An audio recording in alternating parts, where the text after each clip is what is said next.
Sports Warehouse pre-show. I'm joined trackside here in Brisbane by Matt Lynch. Lynchy, I can't think of anyone I'd rather be joined by at a Queensland Athletic meet. You are Mr. Queensland Athletics at the moment, and you've had a lot to do with organising the Brisbane Track Classic, which is where we're at tonight. Well, exactly. It's going to be a fantastic day. It's the last event of the Australian Summer Series. I wish I could have brought some better weather. There is a little bit of blue skies up there. There has been a little bit of rain, but look, it's not much different to what they had to deal with at National. So, I think the athletes are going to be ready to perform. It's a little bit warmer, which I think will help them a lot. Yeah. And you said it is the last event on the Australian athletics domestic scene before our athletes will go off to hopefully shine on the world stage, which I think we've got a few athletes who have been selected already and athletes that will end up being selected for those Commonwealth Games and World Championships team. But let's take a look back at the events that we've had so far this season, because it's easy to forget. And we started with the Zatopek, which feels like it was forever ago, but it was just such a fabulous event. The Distance Classic. What did you like there? Oh, look, you can't go past Jack Rayner and Rose Davies. Look, stamping their authority on the event. Jack Rayner went and broke the Australian record straight afterwards. He's just on an absolute tear, and he's like one of those athletes who's been auto-selected for that World Championship team. Yeah, and from there we went to Adelaide Track Classic, and the thing I really loved about the Adelaide Track Classic that stands out is Pete Boll. He finished fourth in those Olympics, and sometimes when athletes do hit the superstar stages of the sport, they won't necessarily come back and compete domestically as often as Pete has this season. It's been fantastic. He was such a crowd favourite, and it was just brilliant seeing crowds back at athletics where he went and he really spent a lot of time with them. Oh, he did, and he's such a man of the people. We saw Rowan Browning as well. Just a chance for the athletes to get out there. It's been so long since there was a meet in Adelaide. Yep. Saw Izzy Bat-Doyle in front of the home crowd. We saw Michael Roger in front of his home crowd in the 5,000 metres. There you are, even you're stoked to be out there, Tamsin. It was fantastic. Aidan Murphy, again, another hometown hero. His first debut on the big stage. Oh, it was an unbelievable night.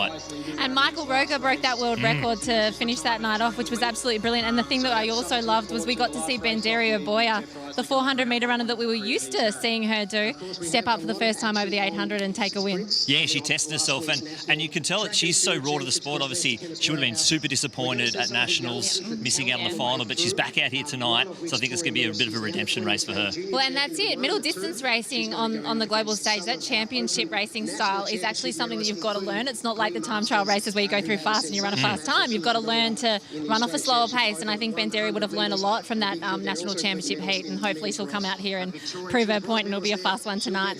From Adelaide we went to Sydney. Sydney was probably all about Matty Denny. Fourth at the Olympics, just 5 centimetres off that podium there in Tokyo, but he was brilliant, wasn't he? Oh, he was fantastic. Good to see him back out there again. It's a fast circle, but it was also, Danny Stevens, we saw her on there. It was kind of a big discus start of the program, her sort of retirement, big messages out for her. We also saw the 3,000 metre national champs, Rose Davies again taking it out, and Jude Thomas, the youngster, who was second last year, wins it again. He was fantastic. Now, he's been a bit of a find for the Opens, hasn't he? I mean, he was great last year in that 3,000 at Box Hill, but we didn't really get to see a lot of him last season, but he's really stepped up, and he's going to be a big name to watch in the future. Oh, definitely. Especially with not being able to go to the World Under-20 Championships. Yeah. That can be a bit disappointing, and we're not sure how the athletes are going to progress through that year, but obviously he's just gone leaps and bounds, and he's going to be out here tonight as well. I love it. And then from Sydney, we went to Melbourne for the Melbourne Track Classic, which had the relay camps, and the relay camps were so important because we actually have some really good relay teams this year. Yeah, well, we actually saw the junior team go together. I think it was Sebastian Sultana, Jai Gordon, Caleb Law, Aidan Murphy, just so close to breaking the record. Only after one training session together, we saw Kelsey Lee Barber back in action against Mackenzie Little. We saw Chris Matrevsky in the long jump. Look, they're just going in leaps and bounds, and it's going to be a fantastic season for all of them, and it's good to see them compete out there. I think Chris Matrevsky in particular, he was one of those athletes that, he had been in 2018 Commonwealth Games. He'd represented Australia before, but he really sort of showed that he was back. He was really back, and he wasn't just back to be a bit player. He was back to be a global superstar. Well, exactly, and, global superstar, we saw him at the national championships. Yep. He joined, what did we call it, the 6x8 club? That's it. Let's move to the nationals. That was the next one, and that's what he did. He was fabulous in that long jump. 6 jumps over 8 metres. It's it's pretty much unheard of. Even the best jumpers in the world rarely do that on a, if he can replicate that at a world championships, and his 8:26 was off the board. That's huge. It's huge. He's got big potential. Well, I was a little bit kind of happy that he didn't do the World Championships qualifier there, so he would come up here and do it in Brisbane. He went 8:20 legal and 8:21, getting 1 centimetre off. Obviously, the wind assist at 8:26 was fantastic, but, the wind's blowing up here. He could do something pretty special.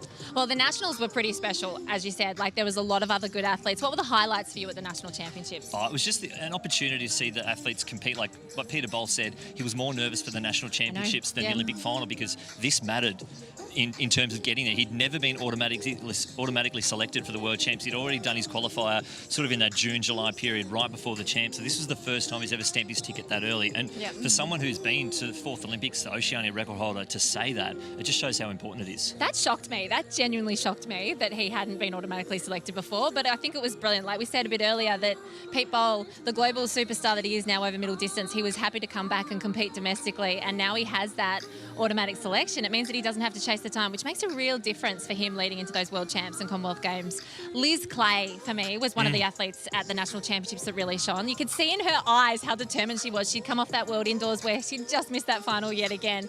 And it was a super fast time, to run, she just missed her personal best by 100th of a second. Like, she was brilliant. She was fabulous. And you could see in her face, her emotion, how excited she was. Well, exactly. And to do it at the right time as well, doing it at the big stage.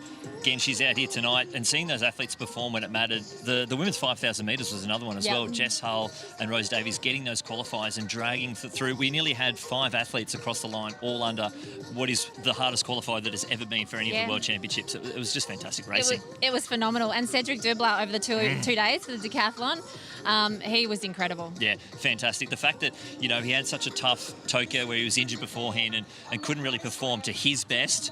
He's come back, he's had a change of coaches, a change of group, and obviously it's worked wonders. Yeah. Yep, and it wasn't just about the seniors at the National Champs last week. It was a long, long week, wasn't it, for the officials in particular, who were heroic when, as we feel the rain come down, they had to deal with all conditions, as did the athletes. The juniors were at the start of the week with the under-20s, and they've finally got a championship to look forward to. That World Junior Championships later in the year is one that they are going to step up and represent their country well in. Yeah, I think so, especially with so many of them were selected last year. They were 18 then. Couldn't get to go to Nairobi, Kenya, but they get the chance to represent in Cali, Colombia, and this is the final chance. And they've actually all stepped up and actually gone, again, like our Opens did, just leaps and bounds up into the future. And we should bring in our junior, one of the juniors who really did step up. Jai, we'll just call him because he's over here and I can see him standing there. Let's get him in because here, Jai, stand in the middle. Well, I'm going to ask you first, has it settled in that you're the fastest junior in the country? No, not really, but I mean, I've just moved on to the next goal now, which is Oceania in the World Juniors, so moving on. Love it. Well, what about this? You've got your own little your team up in Toowoomba. What is it like coming down? You come into the big smoke. Do you enjoy staying away from everything and just going about your business back home? Yeah, absolutely. I mean, the opportunity just to sort of just come in and just do my own thing and no one knows what I've been doing is really good. But yeah, the training group up there is awesome. You also backed up with the senior race, which is incredible. You had a couple of wins as well against the Open men. I'm interested, the call room where you go in, for people who don't know, the room that you go into before you compete. You're with your competitors for about 20 minutes before, eyeballing each other, and you've all got different routines. Was it much difference between the under-20s and the Opens?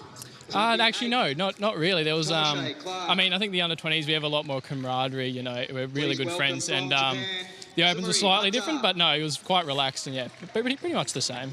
Well, what about the Opens? You were 4th Australian across the line in that 100 metres. It was a fabulous effort to step up as, you're only 18 years of age, and to be able to do that against the senior men was incredible.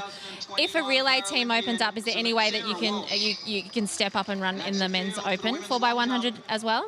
Yeah, I'd love to. I mean, if the opportunity presents itself and it, works in with World Juniors, absolutely. But, I mean, again, my goal is World Juniors, but it'd be an honour to be picked in the senior side. Well, we've got a lot of the seniors tonight, plus the athlete that came second to you, Caleb Law. They're running the 100 metres tonight. Who is your pick to win the 100 metres today? On the line, go. Go, Caleb. Okay. Caleb Law, he's going to take it out. Yeah, of course he is. Oh, there you go. Look, he's sticking with his juniors, the junior boys. No, I love that. And did you see on the Athletics Australia website how they did pit the juniors against each other head to head? Is it true that on Instagram, when they put you and Caleb against each other, you were actually doing some of the comments that Caleb should write about you? Yes. Yeah, we tried to start somewhat of a rivalry, but no, we can only be rivals for about 10 seconds. So, yeah, it's all a bit of fun. Well, that under-20 race, we talk about the US sprints where we look to, and it's, it's about who's going to come first, second, third at their US trials because they're automatically picked. They always have the times. Australia's juniors has such incredible depth. The pressure before that under 20 metre race must have been so high. Yeah, I mean, there was pressure, but again, we're all friends, so we all keep each other relaxed, you know. Such a good race to be part of, and the build up to that was really good. And I honestly think anyone could have won that race. And I was just fortunate enough it was my day. Well, Lynchy mentioned before that, the juniors didn't get to go away last year. You were one of the athletes. I think you finished second last year at the Nationals. Yep. So you missed out on that team. Was it hard going through COVID as a teenager athlete that obviously had aspirations of representing your country, but it kept getting put off? Yeah, I mean, it was hard, but in the same, everyone had to do it. So yeah, it was okay. Like I just moved on, onto the next thing. Well, we are getting absolutely pumped by the rain. You might have just seen the 100-metre runners come out there. Yoshida Kiryu, he's going to be in the centre lane there. He's actually running twice today. He's the first Japanese athlete to go sub 10 seconds when he ran 9:98. Don't know if he's going to do it now. They're actually running reverse from the finish line back, but I feel like the wind's going to switch around. Mm-hmm. It's been, forecast to go, headwind the whole time. But look, I think they're actually going to run into a pretty stiff headwind right here. It's going to be very interesting. I think they'll switch it back around, hopefully, but it's a wet track. Wouldn't you wish to be out there today, Jai? I mean, I'd always like to be running. I'm sure sitting up there I'll be wishing I was running and, watching the boys dropping some quick times, but I mean, yeah, it'd be nice. The junior team, let's talk about that World Junior team, because it's probably one of the biggest depth that we've had in a junior team going overseas to compete in those World Junior Championships. The other, some of the other athletes in other events, you've got Claudia Hollingsworth competing in the 1500 tonight. She qualified in the 1500. She's got the 800 time as well. She's going to be tough to beat over there. You've got the Guthrie twins. The sprinters are so incredible. Your men's 4x100 is a formidable team.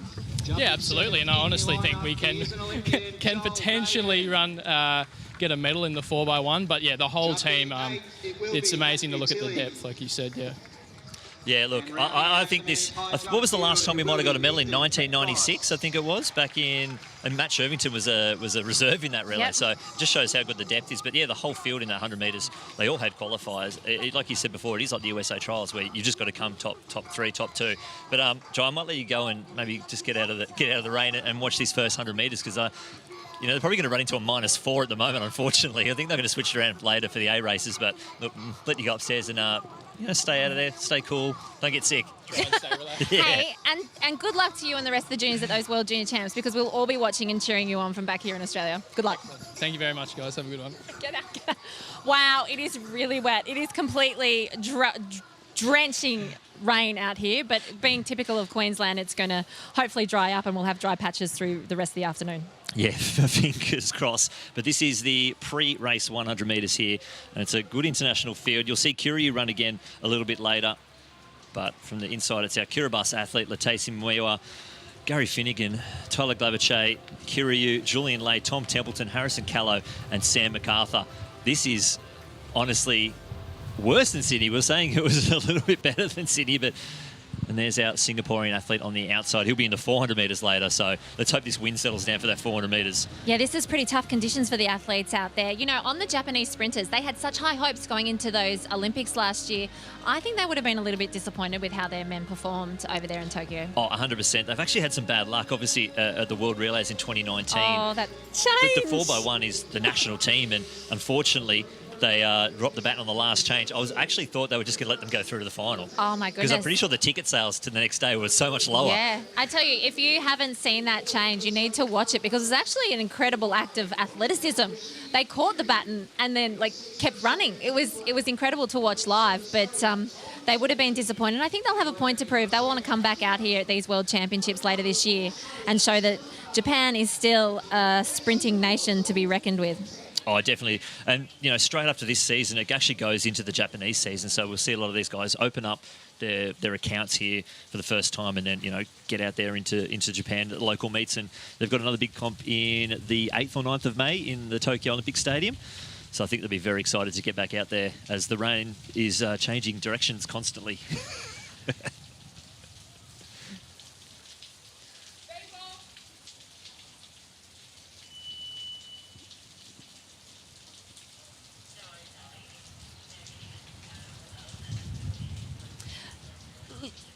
Lynchy, does he request to run twice? We do offer it to him just because the Toyo University, where they're part of, they send such a big squad over here. So it's the opportunity to run twice and, a good relationship with the Japanese athletes. Yep. We can send athletes there. They send athletes over here. It's just good to have that sort of camaraderie with them and just know that, we look after them when they come here. Yep. So maybe they'll look after us when we go over there. Which they always do. It's fabulous as an Australian, to compete over in Japan. So the wind's kind of actually settled down a little bit here, which is crazy because that was psycho before. Let's get this race underway so they can have better conditions.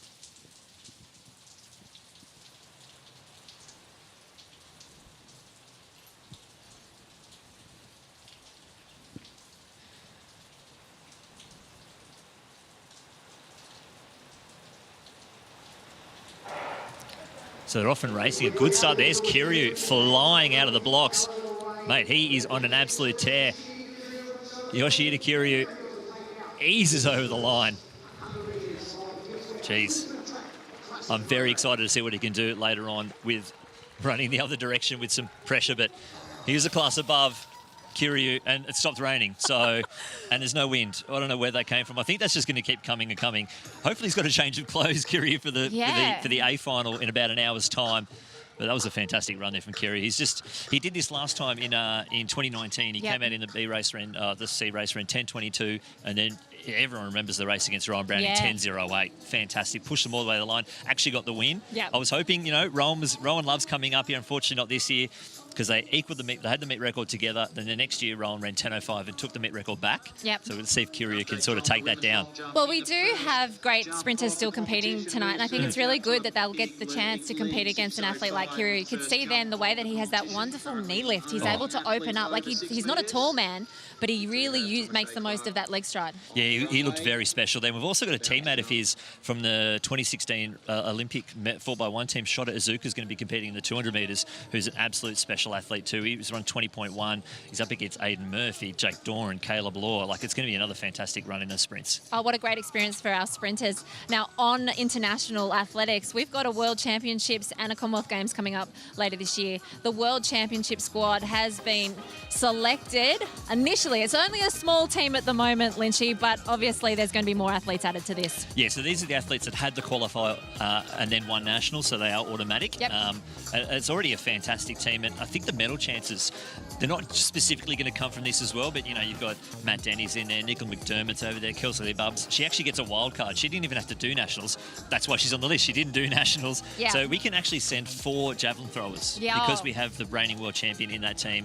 And it's just such a fantastic group of athletes. And for the Commonwealth Games, these athletes have also been selected, but the walkers for the Commonwealth Games, it's only a 10,000 metre walk. So Kyle Swan and Jemima will do the 10,000 walk there. Yeah, and it's the first time they're doing it for a long time. And we saw, if you watch nationals, Jemima Monte was fantastic. It was almost like a 5,000 metres, then a 5,000 metre kick. Yep. The way she just burst down the back straight, it was unbelievable. She was phenomenal. She was one of the athletes of the meet, I think. She was just incredible, and it shows the potential that she has moving forward to the World Championships and Commonwealths. She's the defending champion in those Commonwealth Games, and she could do something fabulous at the World Champs as well. I think, you mentioned a few of the medal chances, but I also think that, our pole vaulters, Curtis and Nina, they had a tough Olympics last year with how quarantine worked out for them, where they were isolated from their teammates. They weren't sure if they were going to be able to compete. But I think them at their best are also medal chances as well. Pete Boll and Katrina Bissett, like you said, they gave a masterclass in that 800 metres at the national final, and they've got real weaponry to be able to step up and do something through the championship rounds, and I think that they're going to be pretty incredible. There's athletes we haven't even mentioned, like Stuart McSwain wasn't listed there, but he was qualified for 3 events last Olympics, and he'll come back. He's had a few health issues, but he'll definitely be one to watch, and I think that there's just so much to like about our team and depth leading towards these championships. But also, one athlete that we're going to see later on today is Chris Matrevsky, and I think, we've mentioned him already. He's joined that 6x8 metre club. Yep, but, that's it. If he does hit one out there over that 8:30, here's a medal chance as well. Oh, exactly. There's just some days in long jump where it's just tough to jump. You could see the results from the 100 metres. I reckon they were still copping a pretty heavy headwind, 10.55 for Kiryu, and he looked a class above. It was a fantastic effort. We'll see what that wind was, because I reckon they're going to switch him around and run the other way. But yeah, Matrevsky back at it tonight, looking for that 8.22. Yep. Medals have won like in the 8 teens. Like, there's just some days where the jumping's just difficult. I know, yep. But London being so Olympics. consistent, exactly. Being so consistent and having that confidence, like, I can jump over 8 metres whenever I want now. That's it. He's definitely in rare company with that ability. Now, we've had a couple of retirements in the sport. There was one announced today on the Athletics Australia webpage. Yes. Dane Bird-Smith. We were hoping we could grab him, but maybe I can grab him during the event if he gets here. But Dane Bird-Smith, just let me tell you, he was the bronze medalist from the Rio Olympics, and he was just fantastic. He came out and he broke the Commonwealth Games record to win those Commonwealth Games in the Gold Coast. Just an incredible talent, and he's one athlete that's going to be missed on teams. Well, he's absolutely fantastic. We've actually named a shield meet after him last year, and he actually competed. He said, what can I do? What can I do? And I was like, I want to do a 400, I'll do 100. Even during COVID out here, our decathletes, they did a mini heptathlon. We did a 60 hurdles. I walk out, there's Dane Bird-Smith doing hurdles against Ash Maloney, Cedric Dubler. Then he did long jump. Then he's doing shot. And he's like, I can't wait to the 1K. I'm going to smash him. Well, he is an incredible athlete. He started as a 400-metre runner. Yeah. He's super athletic, and he's actually playing football for, I think, Kenmore Bears up here in Queensland now. So hopefully we'll get to chat to him later throughout the program, but he's definitely going to be a loss in the walks community. There was another retirement. Jeff Risley, the 800-metre, 1,500-metre runner. Well, he didn't announce it. Pete Bowl did last week at Nationals, said that he was going to step away from the track. It's a bit like, as we said, the John Farnham Tour. Yeah. You were saying that, he's going to have one more race, just one more this evening, and it's the last race of the afternoon. And he's a 4-time Olympian, and I just think that a lot of people need to sit back and understand how incredible that is. There's only been 10 Australian track and field athletes throughout our history that have competed at 4 Olympic Games, and I caught up with Jeff earlier this week. Hey everyone, my name's Jeff Risley. I'm an 800-metre runner, 4-time Olympics, and Brisbane is going to be my last ever race. The highlight of my career is probably last year at the Tokyo Olympics, making a semi-final at 34, I guess, when a lot of people maybe thought I was finished. It was definitely a highlight. Also a little bit disappointing just being in a semi-final where 2 guys fell in front of me and I couldn't really control the result. But just an amazing experience, and great way to finish off. Post-Olympics, I had some sort of mental health difficulties, and I caught up with Catherine Freeman, and she told me a story about when she was really struggling. She just had to get out of there, and she went to Iceland for 2 weeks. And I'd been reading a book by Sarah Wilson, Making the Beast Beautiful, and she talked about her trip to India, and always had an affinity with Africa in general, the continent, and I think just because of all the people we race against. So about a week later, I took off to Africa and I spent 49 days. I did 11,500 kilometres in an overland camping trip, starting in Nairobi and finishing in Cape Town, and just sort of practicing gratitude and trying to get some life perspective, and just trying to fight a few of the demons, I guess. So it was an amazing experience and came back a different person. And it's probably the best thing I've ever done. Yeah, it's going to be so hard to say goodbye to a sport that I've loved for the last 15 years and just dedicated absolutely everything I have to. I've had so many amazing messages this week, and I think beyond the success, I think what I'm starting to realize is just all the obscure moments and experiences I've had with people, whether it's, with UTAMS and at the Coliseum in 2009, or, sharing a house with Ella Nelson when she was really young and burst on the scenes. And, every night we'd have our family dinners and we'd sort of change the cooking rotation. So, it's those sort of little moments that I think I'm going to sort of miss the most, but also excited for what's ahead. I think I'm going to miss the least, like the 120K weeks, like the back-to-back-to-backs, when you're just tired and, you got your friends ringing up wanting to do stuff and, social things and just always saying no. So I'm looking forward to saying yes to more things in life, I think, as well. Well, Jeff Risley is going to be missed amongst the athletics family, as will Dane Bird-Smith. Isn't Jeff just a fabulous, fabulous athlete? You can hear him speaking there. He's one of the most popular members of the team, as was Dane Bird-Smith, and they're going to be part of the athletics family forever. So we look forward to seeing them back on this side of the track throughout the next decades to come to watch the talent coming through. Jeff is going to be going in that really hotly contested 800 metres at the back end of this afternoon's program, the last race of the evening, which features 4 athletes that have run 1 minute 44 in their careers. So it's going to be a really fast race, and I've heard that Pete Bol wants super fast, so it's going to be one to look forward to at the end of the program. I think for mine, I'm looking forward to those sprint hurdles. They're going to be fabulous. The contest, the athletes are really, really amped up. The men's race in particular has great depth, as does the women's, where Liz Clay will be looking to hopefully get that personal best. And then we can't go past that men's long jump, where fingers crossed Chris Matrevsky can get that extra centimetre that he needs to get on that plane to the World Championships and Commonwealth Games. Well, stay with us. We're going to go to a short break. I've let Lynchy go up to the comms box, but stick around because shortly we're going to be watching the Brisbane Track Classic.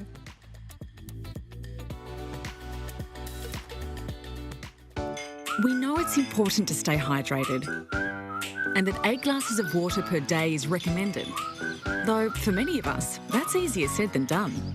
That's why more Australians are making Hydrolite part of their daily rehydration routine. Hydrolite is scientifically formulated to rapidly rehydrate faster than water alone, with products suitable for every member of the family, so you can embrace life's everyday moments. You'll find the Hydrolite range for a great price every day at Chemist Warehouse. Play for Oz. The next world champ.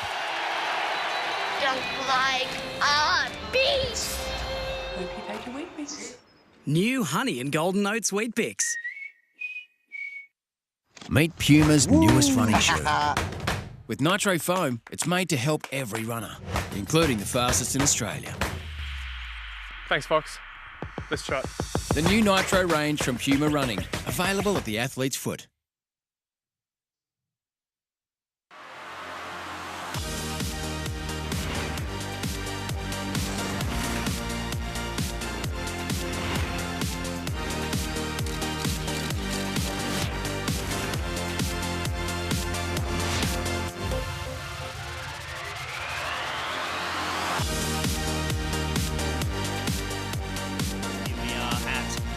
Queensland Sport and Athletics Centre for the Brisbane Track Classic. You can see just how wet the track is. We absolutely got smashed during the pre-show.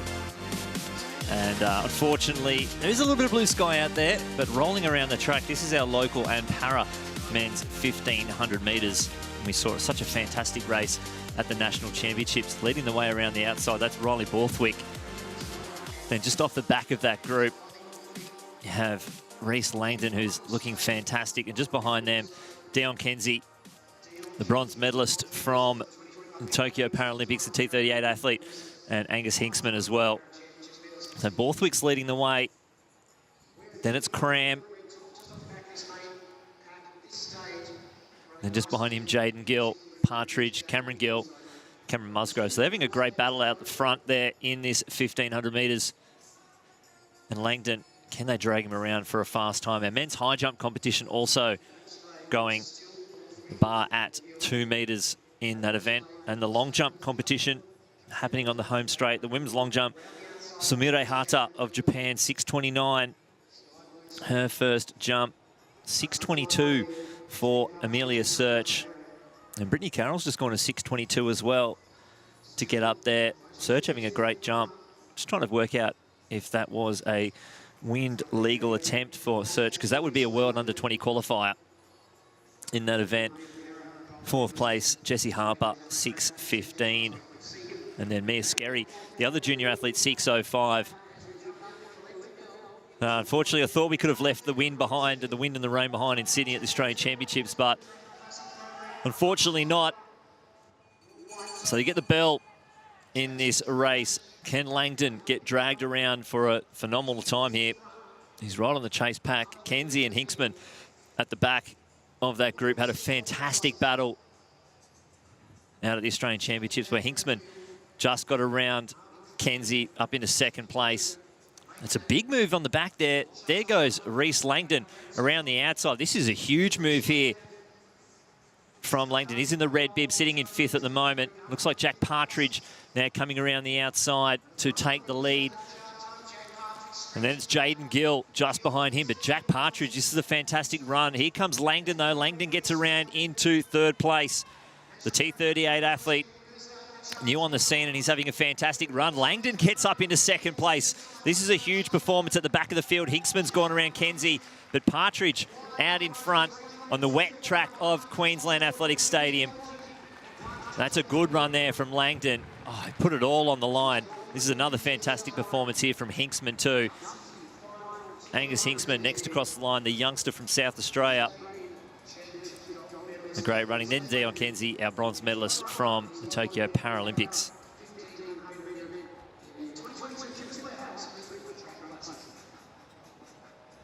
Andrea Thompson in that long jump, 6.12. So we're getting some big jumps now that the wind has settled down just a touch. But it's been some very, very tough conditions here. And we finally found Dane Bird-Smith, and he's down trackside with Tamsin. Football of all sports, weren't you, Dane? Yeah, just got back from Bears game. We won 114-12, so yeah, smashing it. It's a microphone, little Astrid. How are you?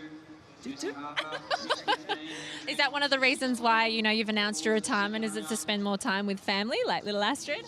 Yeah, for sure. It's you know, it's one of the biggest reasons for me is that I always wanted to be a dad as well, just like, you know, an Olympic dream. Having this little one and being there to be a good dad is, you know, another huge thing that I can take on and be a great support to the family. So it's not so much that I'm, you know, saying goodbye to athletics, and it's a really sad thing. I'm still going to be around a little bit. I'm just moving on to with somebody else that I can give my full heart to.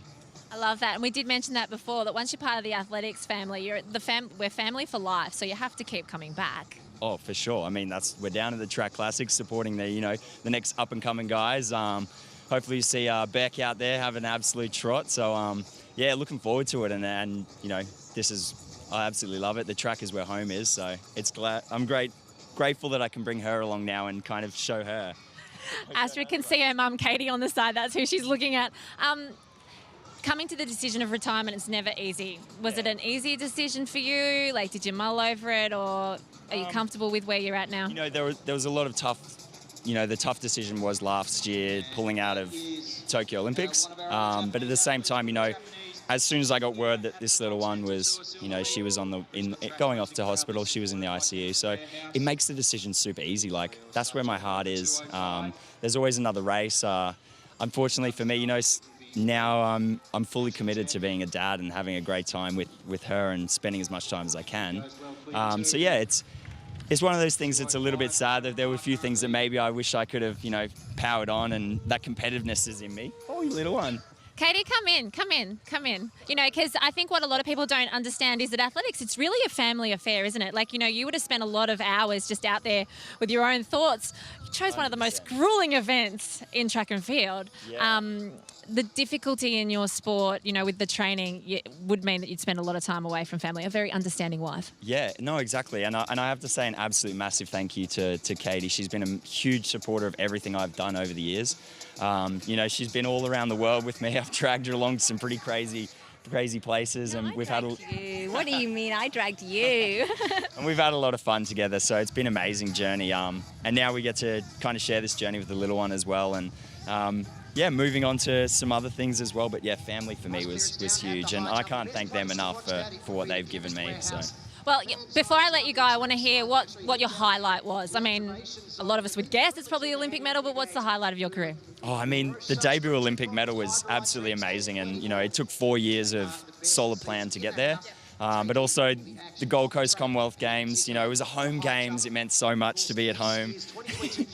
And she's just checking everything out. Yeah. And, you know, yeah, the Commonwealth Games as well to me was huge because it's home soil. It means so much. But every time I stepped onto the line wearing Australian kit, Queensland kit, just my local athletics kit, you know, that's all memories and experiences for me. Now, you're not just a race walker. You started the sport in like 400-metre running. You're an incredible athlete, and I think it's one of those things where it's important that we do stipulate just how great an athlete you were, not just over race walking, and you're going to be so missed in the sport of track and field. Yeah, well, I mean, who knows? If I'm still around sometimes, I might come out and have a run. You know, there's the Dane Bird-Smith Shield, so I'm sure I have to actually show up. I might put on the spikes or something, have a trot, it'll just be all just for fun now and enjoyment. So, yeah. Love it. Love it. Thank you so much for coming along and having a chat. And honestly, it's been such a pleasure watching your athletic career. Congratulations on such an amazing, amazing career. And I hope you always look back on athletics with such fond memories. Yeah, I absolutely loved every moment of it. And I've got to say thank you to all the people who are in athletics, yourself included, all the athletes, all the people behind the scenes. That's what makes athletics such an amazing sport as well. It's not just that competitiveness and the drive from the athletes, but it's everyone else working together so that we can see the best of the best go head to head. And so I'm super excited to stay within the sport and keep watching from the sidelines and cheering. And I'm so grateful for the role and the time that I did have in this sport. Oh, thank you so much, Dane. Thanks for joining us, and go and enjoy this next chapter of your life with that gorgeous family of yours. Yeah, run down Squeaky, see where she's at. Thank you. Thanks so much. Lynchy, back up to you. Yeah, what an honour to have Dane Bird-Smith here. Look, I'm already penciling him in for a lane in whatever event he likes at the next Dane Bird-Smith Shield.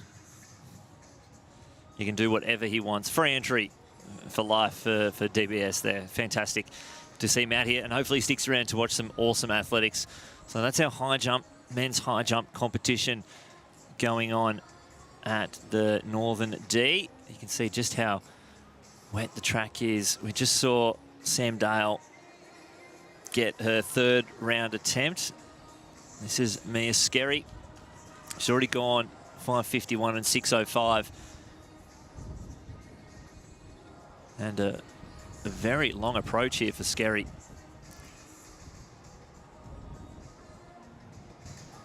It's sort of hard to predict which way the wind is going here in QSAC, as we call it.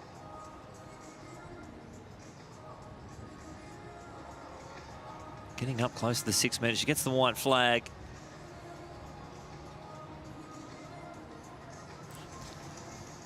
But the track was just drying out. And if you caught our pre-show, absolutely pummeled by the rain. So this field in the men's high jump competition, Zane Patterson, Oscar Myers, Jonathan Titmarsh, Ryo Sato of Japan, Yuol Reith, your Australian champion. Looks like it's Zane Patterson there. Simi Thompson-Ajayi, Joel Baden, Matthew Tilley and Ethan Petkos. Petkos, he'll be looking to go over 2:15 if possible. See the wind down there going left to right. And Talia Clark next to go on the runway.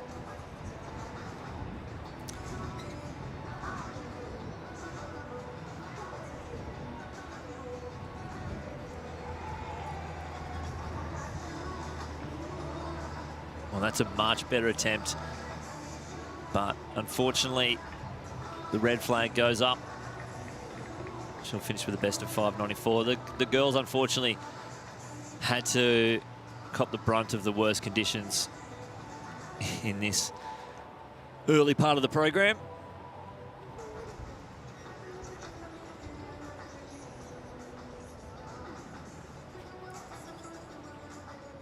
Now, if you're wondering why the men's javelin isn't on, it has been consolidated with the women's javelin, so they'll both be throwing at 3:30 p.m. So with only 4 athletes left in that program for the men's javelin, it's now been put together with the women. So there'll be 12 throwers in the javelin throw, and they will throw at 3:30 local time here. So still a little bit of a while away for them. They shouldn't be too far away from maybe getting their warm-ups in.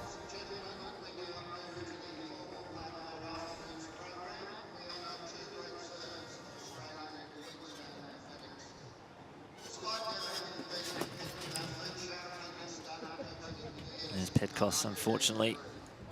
A little bit disappointed there, going out at 2:05. So Brittany Carroll on the runway. Carroll sitting in 3rd place at the moment, 6:22 her best in her 2nd round attempt.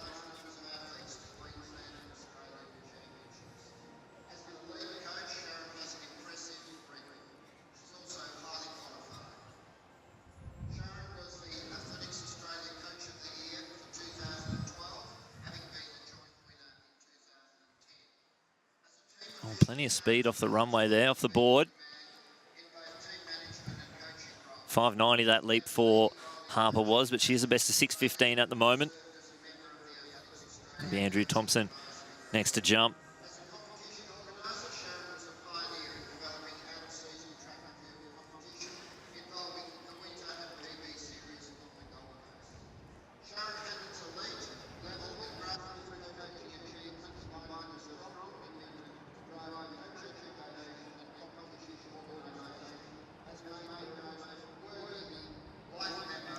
That Super Sopper's going to get a bit of a workout today, I think. Hopefully no more rainstorms rolling in up here in southeast Queensland. It's been a bit crazy weather. Surprisingly, Melbourne's been the best of the bunch with the conditions.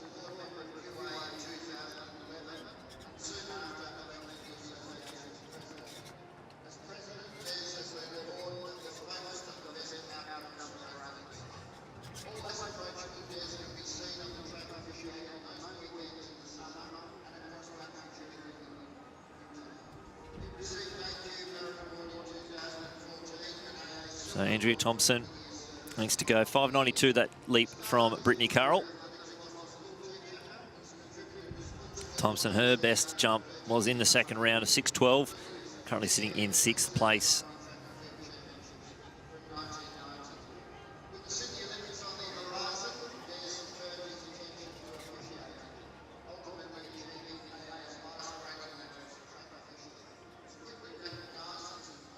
Well, it's a solid leap off the board. Should get the white flag. There it goes.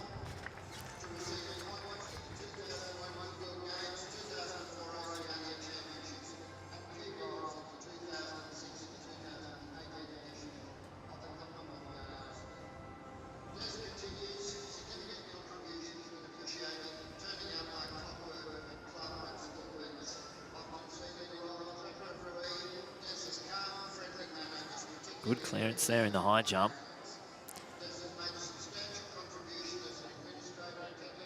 So, Tamisha Clark sitting in 10th at the moment. We'll need to go over 6.05 to get another 3 jumps here. Up in the medals at the Australian Championships.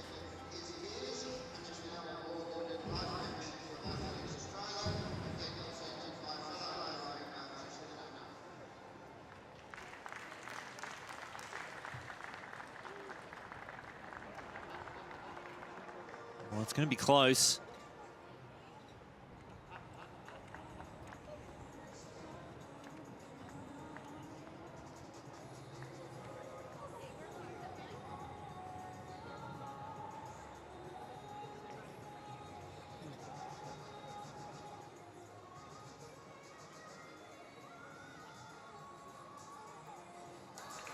Oh, good leap there from Baden, 2.10. Go in the T-shirt.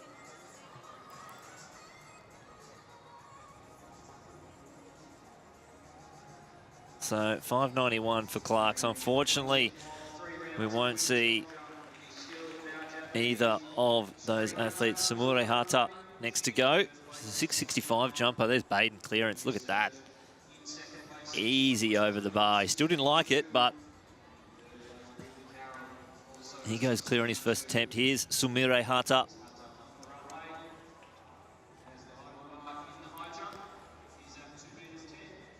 Well, that's a massive jump there.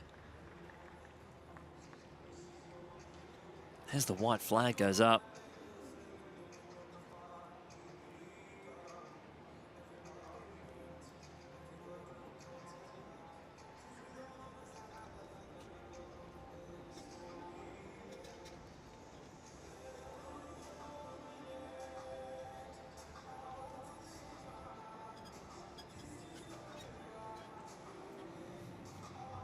Oh, 6 meters 40 from Hata. That extends her lead. She was 6.29 on her first jump at 6.40. That is a handy leap. And it's Roxana Kudjerova next to go. Reith goes clear in that high jump, 2 meters 10, the national champion.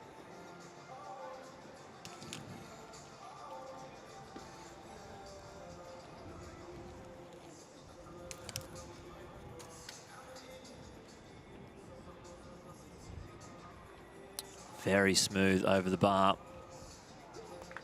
Here's Kudjerova from Uzbekistan. Oh, that's a handy leap.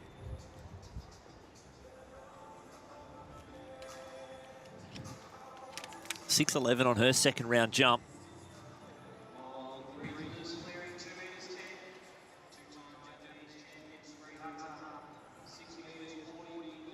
Keep an eye on that one. See where that can put her up. So, silver meet here, World Athletics Continental Tour. 6:09 for Kudjerova. So she stays in 7th place. Got a personal best of 6:22. Normally a triple jumper. Has a personal best of 14:38. And here goes Sarah Walsh.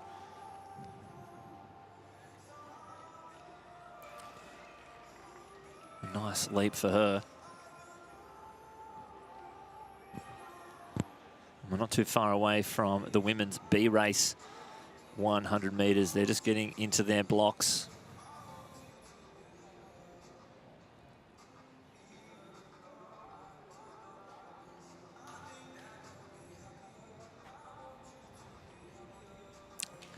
So results so far after the first 3 rounds. These are the athletes that will be getting another 3 jumps. Mia Skerry, Roxana Kudjerova, Andrea Thompson, Jessie Harper, Sam Dale, Brittany Carroll, Amelia Search and Sumire Hata. Hata doing the best in the tough conditions. You just see Oscar Myers in the background missing his attempt at 2:13. First attempt. I actually see Oscar go a little bit later in the men's long jump competition.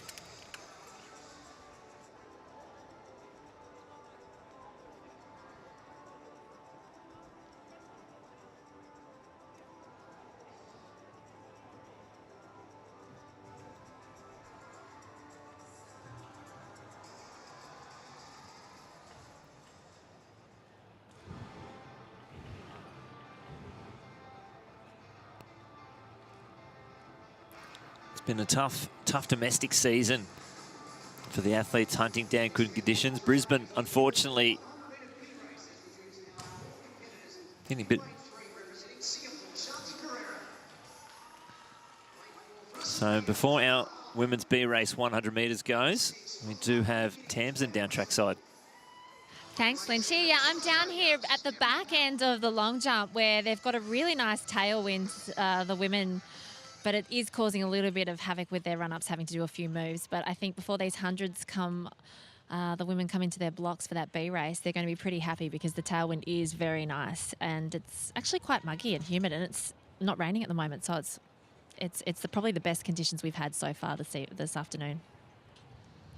Yeah, thanks, Tamsin. So the women's B race on their blocks. So Toya Whistle gets an absolute flyer. Steph Power, then Tamara Houghton and Shanti Pereira. Houghton trying to get up close. Watch for Power, though, flying to the finish line. Asmi Power gets it on the line from Houghton. That is a fantastic run there. Running reverse. The athlete in lane 5, Rosie Elliott. We'll see her in the 400 metres later. That'll be the men's B race next to go.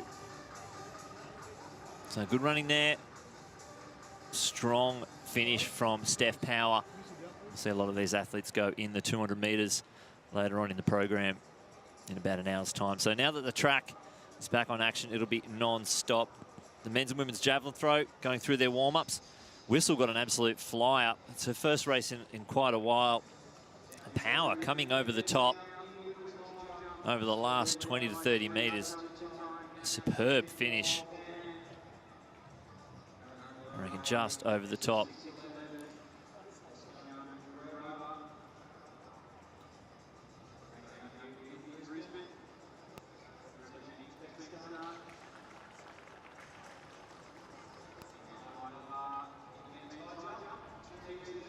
just good news that the wind is going the right direction. It was forecast for south-southwesterlies. And it looks like we might have a full field here in the men's B race from lane 1 up near the grass. It'll be Jonty Flotman in lane 2, Lewis Clabban in 3, Ashley Wong 4, Lachlan Kennedy in 5, Jagger Pybus in 6, Simon Gregg 7, Alexander Hartman in lane 8. Harrison Hunt, unfortunately, won't be making it. Sam Taylor, who we'll see in the long jump later on, in 9, and Justin Kavanagh in lane 10.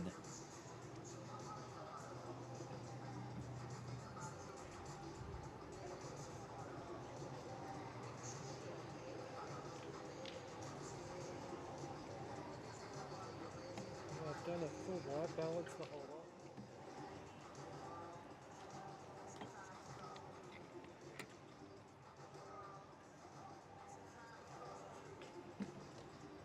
I've done a white balance, but it's just got some terrible colour on 3.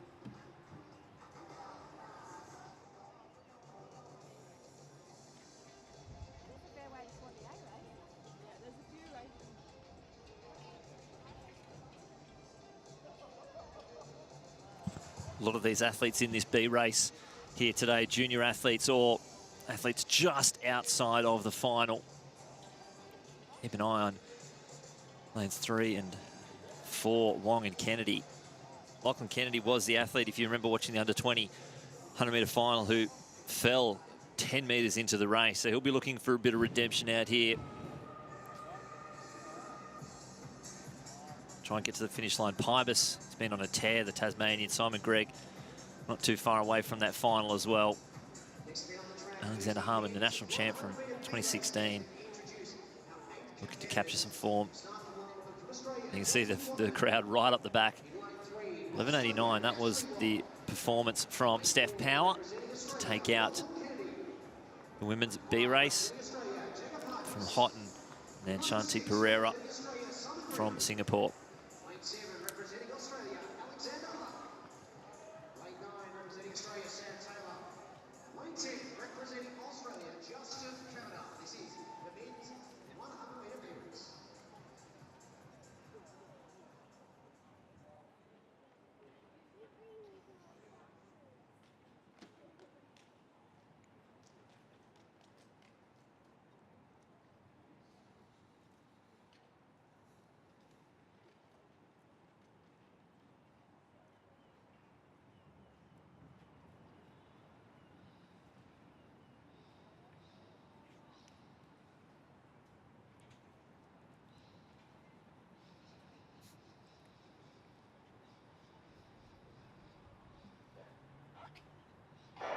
Well, good start there from Pybus and Gregg, then Kennedy, but Simon Gregg out and flying. Here comes Kennedy on the outside, Pybus trying to go with him, but Gregg's going to take the win on the line. A little bit of indoor running there across the grass. They find it hard to turn right here. Keep an eye on that time.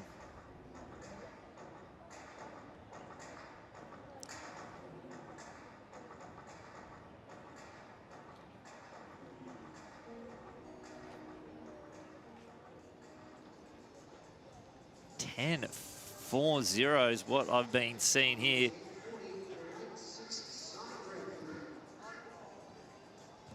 (10-4-0). That's a very good performance there from Gregg.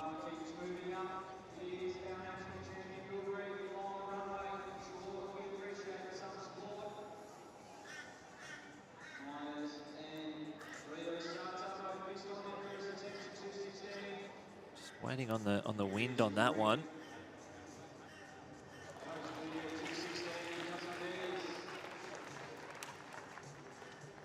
Here goes Brittany Carroll. Oh, just a little bit flat off the board, it seems. The high jump bar in the men's event, 2:16. There's our women's javelin. The men's javelin going together.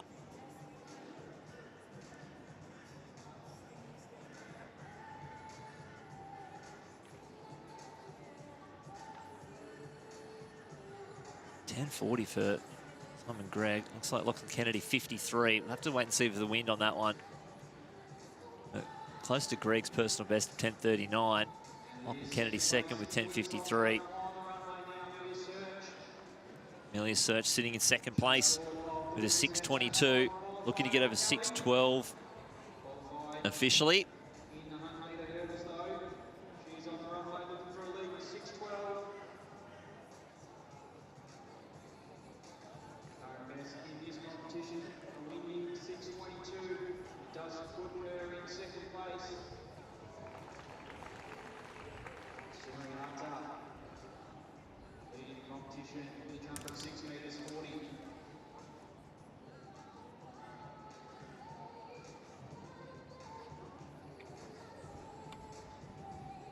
Oh, there might be another little rainstorm coming in. You can see it gets a little bit dark here.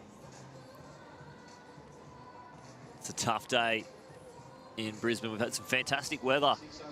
Oh, just close there from Myers. He knows he's got another shot. 6:01, that jump from Search. So very consistent over the 6 metres. Samire Hata, the next athlete to go. 6:40 on her third round attempt. She might be able to get it in just before the rain comes. It's coming in waves here.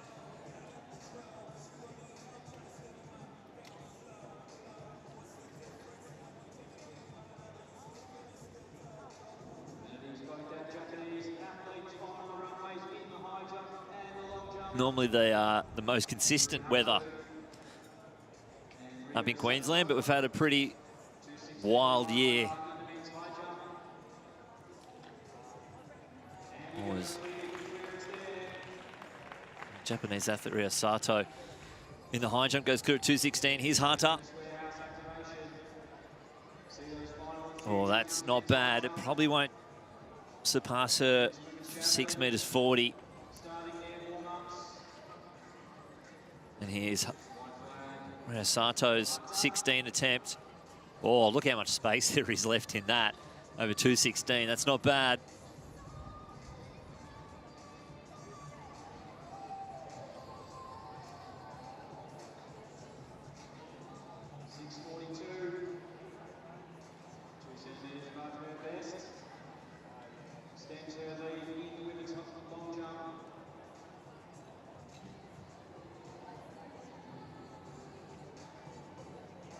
You can see the mist coming in.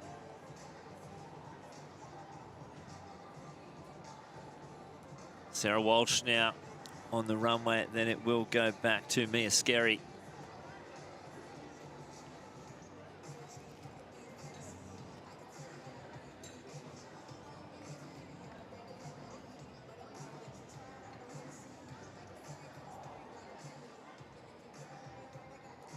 Another little passing period of rain here at QSAC. Unfortunately, javelin about 17 minutes away from starting. We're in our third round attempts in this men's high jump competition. And the next event on the track will be the men's para 100 metres, which is a fantastic battle at the National Championships. Jaden Page and Chad Paris.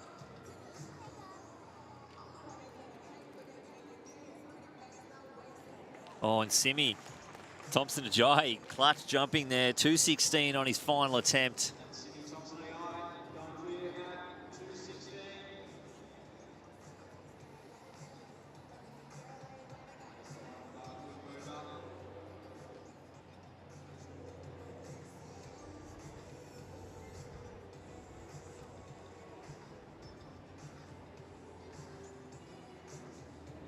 There's your reigning world champion, Kelsey Lee Barber, letting one rip off a short run up.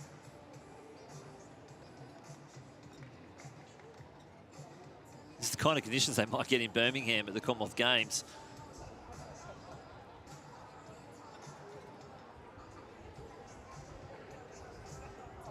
There's Alex Roberts.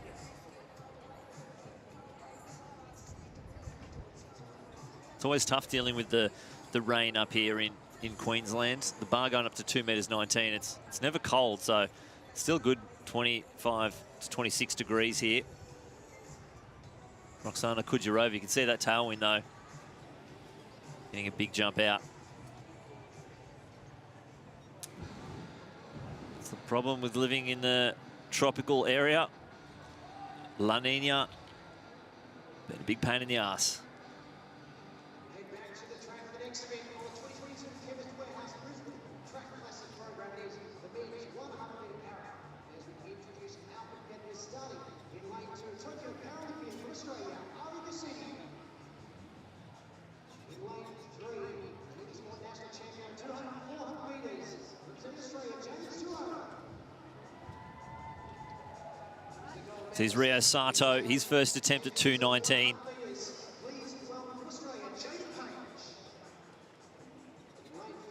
Oh, very close.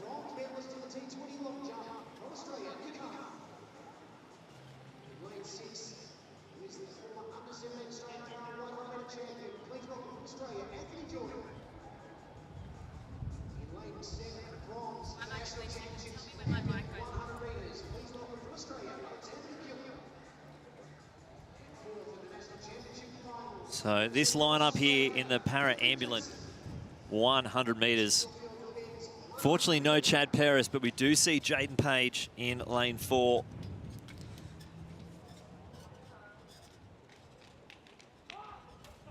And Tamsin, she's seeking some shelter. The rain, it's causing a bit of drama with our cameras as well, so it's going to be tough. It's actually really dropped in temperature out there as well. It's kind of strange. The weather just goes from being okay to that drizzly cooler.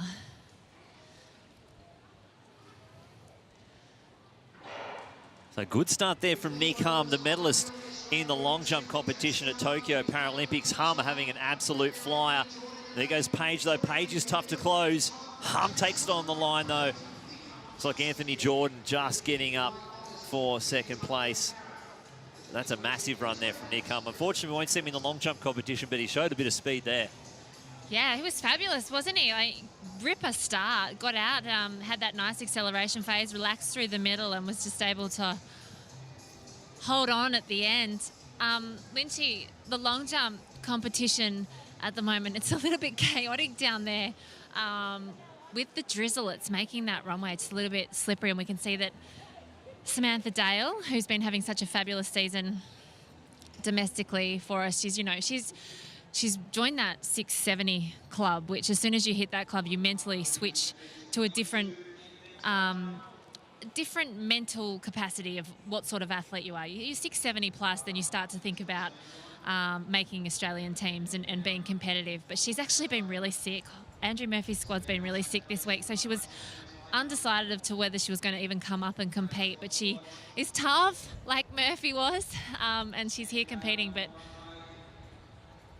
just a little bit flat in terms of how she's feeling. Well, I understand wanting to come back up here. This is where she jumped. This was her breakthrough venue, 664, then 670 up here at the Queensland Championships. Obviously, you want to come back and experience it again, but I guess, feeling under the weather and then the weather being so terrible as it is. Well, when you feel a little bit flat, I could see when she'd go over to Andrew to discuss the jumps and they'd use their technology and re-watch it, you could tell that when you're flat, you just can't get that height on the runway. And when you hit that board, you really need to get those hips up so that you get the distance, and she's just a little bit flat in her running today.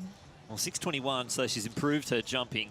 And that was her, before this season, that was close to her best jumping. Yeah. So you can just see where she's gone to, what level she's gone to as an athlete. Yeah, she's definitely improved out of sight. Having spoken to her in an interview earlier in the season where, she spoke about how she's managed to get that 670. It's just about confidence, track and field. It's like so many other sports. It's just as soon as you get your confidence up, we spoke to Chris Matrevsky.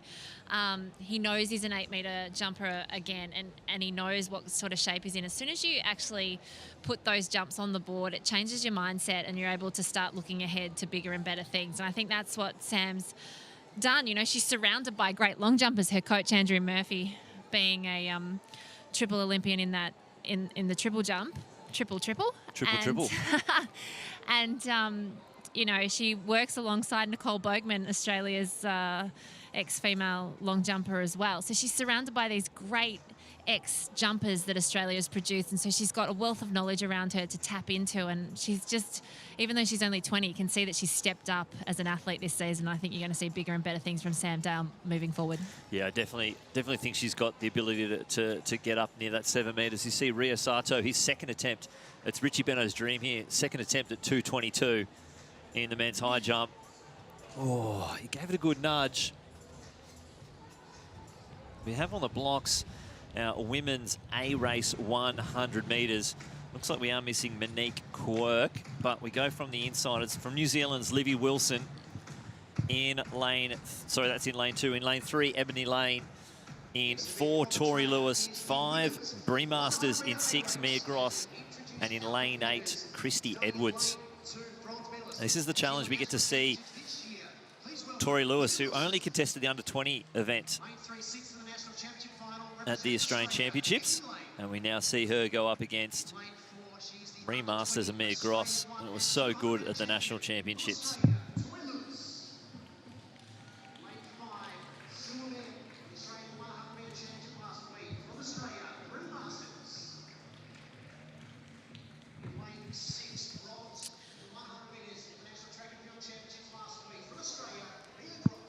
There's a lot to like about this field, Lynchy.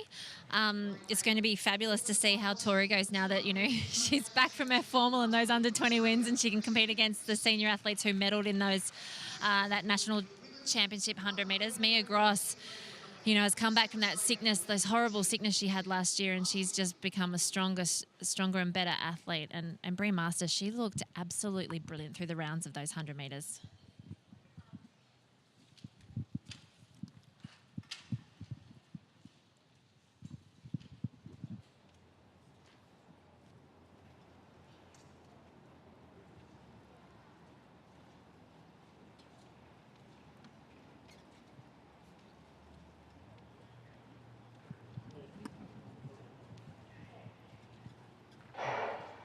Well, Lewis actually gets a pretty good start there, leaving Masters in a blocks, but here comes Brie Masters. We saw how strong she was at the end, but Tori Lewis, she's a stride ahead. Can she hold on? Gross closing hard, but Lewis on the line. I reckon that one goes to Tori Lewis. Some strong running. Let's keep an eye on the time.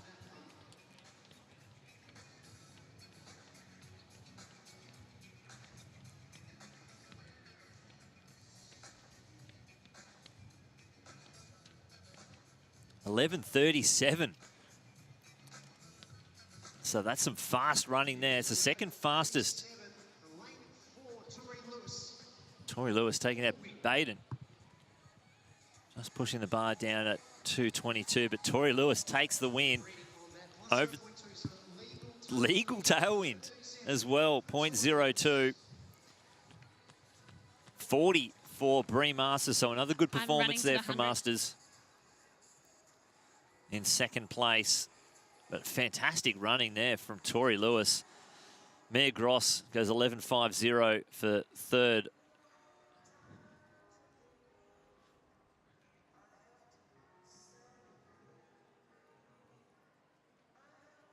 There's Mia Skerry, her last round jump. 6.11 she went on her 5th round attempt, 1 centimetre short of the World Under-20 qualifier. And unfortunately, the red flag there. And Tamsin is down trackside with the winner of that women's 100, Tori Lewis. Well, Tori, you know, you missed the senior open 100-metre title because you went back for your formal, but you've come out here and you've taken the win. Good job. Thank you. Talk us through that race. You got a really great start and you just really held off the fast finishing Brie. Yeah, I mean, something I've really been practicing in training is just getting my starts, just better reaction time, more power. And yeah, it looks like it's coming together, so it's good. You know, you've got those World Junior Championships to look forward to. Is there a senior team that you want to try and make this season as well? I would love to make a senior team, you know. probably just the relay, but, you know, I'd love to be included in that, whether it's World Champs. You know, I think I'm going to go to the under-20s instead of Com Games. So, but yeah, any senior team I would love.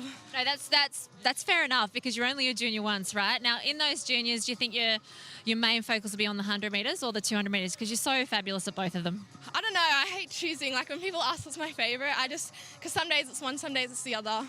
But I just think I'm going to go there for both of them, try my hardest in both. Well, maybe a 400 metres too, because you have got a quite fast 400 to your name as well. I think I did say if they needed me in the 4x4, like after my individuals, I would do it. I love it. I love that you said that. It's on record now. Fantastic. Hey, was the formal great? Yeah. Yeah, you're only going to have 1 year 12 formal. There's a bunch of opens, so yeah, it was really fun. Oh, well done, Tori, and good luck for the rest of the season. We're going to be watching those World Juniors really excitedly at how you go. Thank you. Good attempt there from Reith. So close, just clipping it with the feet. So scary last round attempt. That's what they are in this long jump. Kudjerova now on the runway.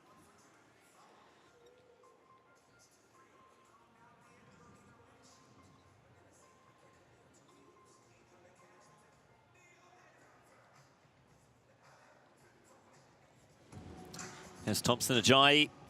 No, not to be.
So Joel Baden's second attempt, 2:22.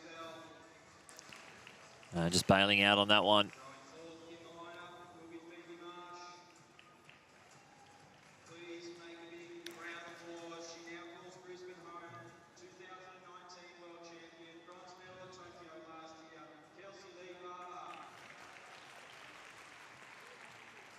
Now, javelin throw competition not too far away from being underway. 2 Olympic finalists here in the field. Mackenzie Little, the national champion this year. Kelsey Lee Barber, bronze from Tokyo, gold from Doha, goes out in lane 5. And they'll be joined by the men, Michael Kritikos, William White, Cameron McIntyre, and Cruz Hogan. It's going to be a very exciting competition to go down.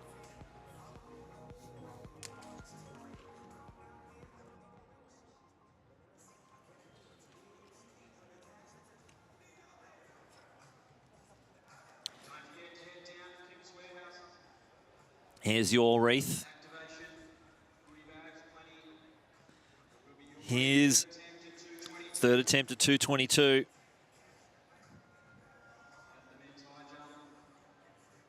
The national champion, his first title. Asked for crowd support.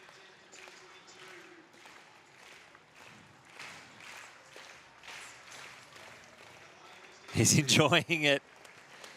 Soaking up his moment. It's getting louder.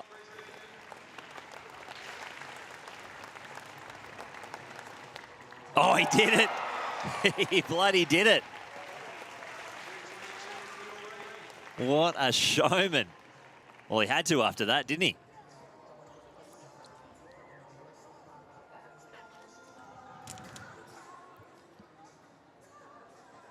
So Sam Dale's final jump.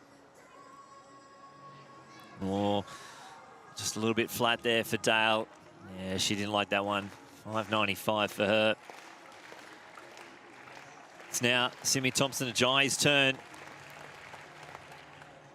Oh, not to be for him in the background. Unfortunately, his competition's over, but Reith saw why he's the national champion this year. Clutch jumping.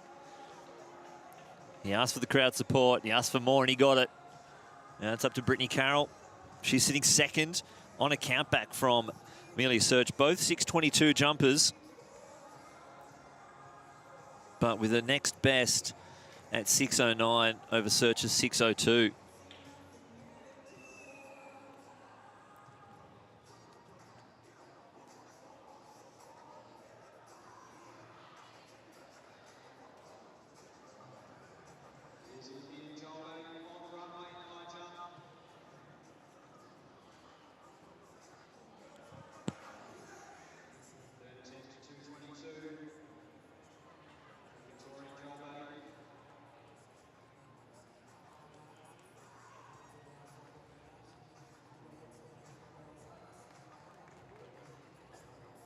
Oh, he keeps it alive.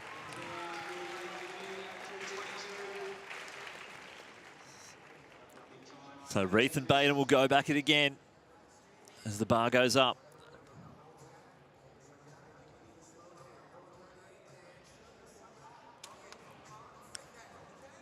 Both now jumping bigger than they jumped at the Australian Championships.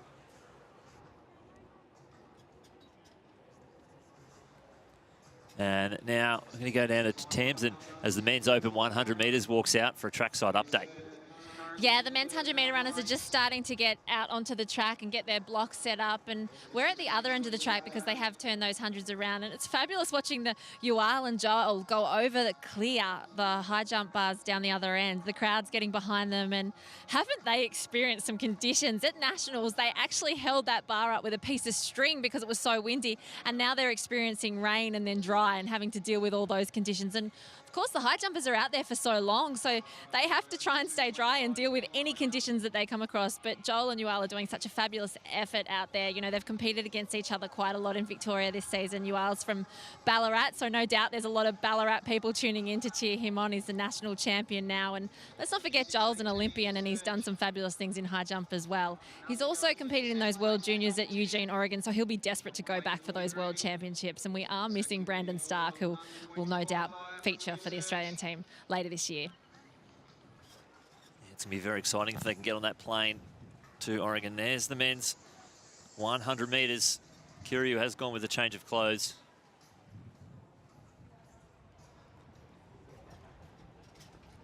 Caleb Law.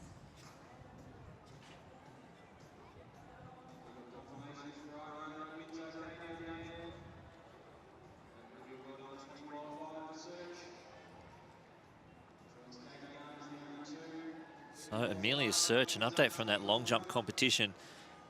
6:18 on her last one, wind legal. So she's got a World Under 20 qualifier. There's the start list for the men's open 100 metres. It is a cracking field here. There's 10 in the race.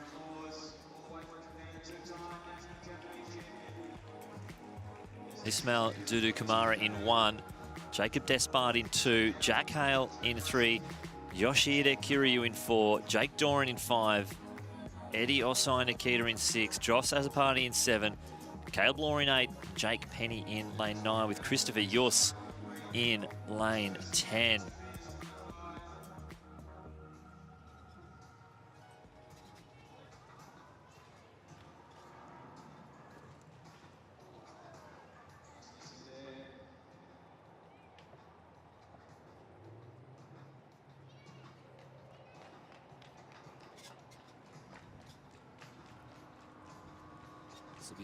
Sarah Walsh, Harter, 6:33. So a great series from Harter. 29, 40, 42, 34 and 33 in tough conditions. She takes out the long jump competition as Walsh is into her final attempt.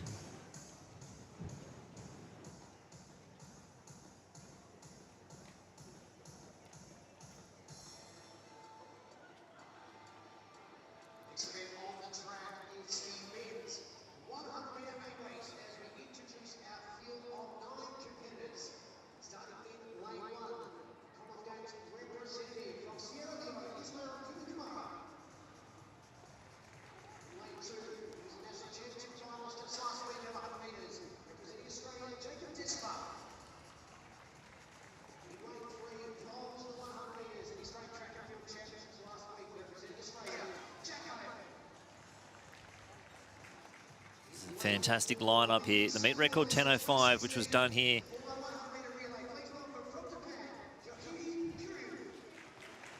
In the red, 998 man, Jake Doran, the national champion. We have the New Zealand champion, Eddie Oceania. This is the track where he did his personal best as well. He's been in some pretty fantastic form as well. It'll be Azzopardi, Caleb Law, and Jake Penny.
Oh, Doran gets a flyer. Kiryu, they're leaving him behind.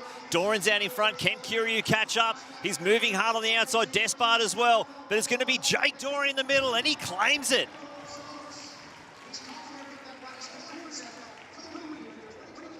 Wow, they just got out so much faster than everyone else. That's a lot of bonus points for Jake Doran.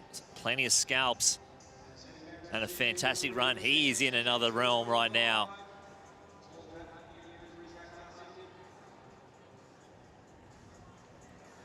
Kiryu, he knew he couldn't get there in time. Despard had a great running lane too as well.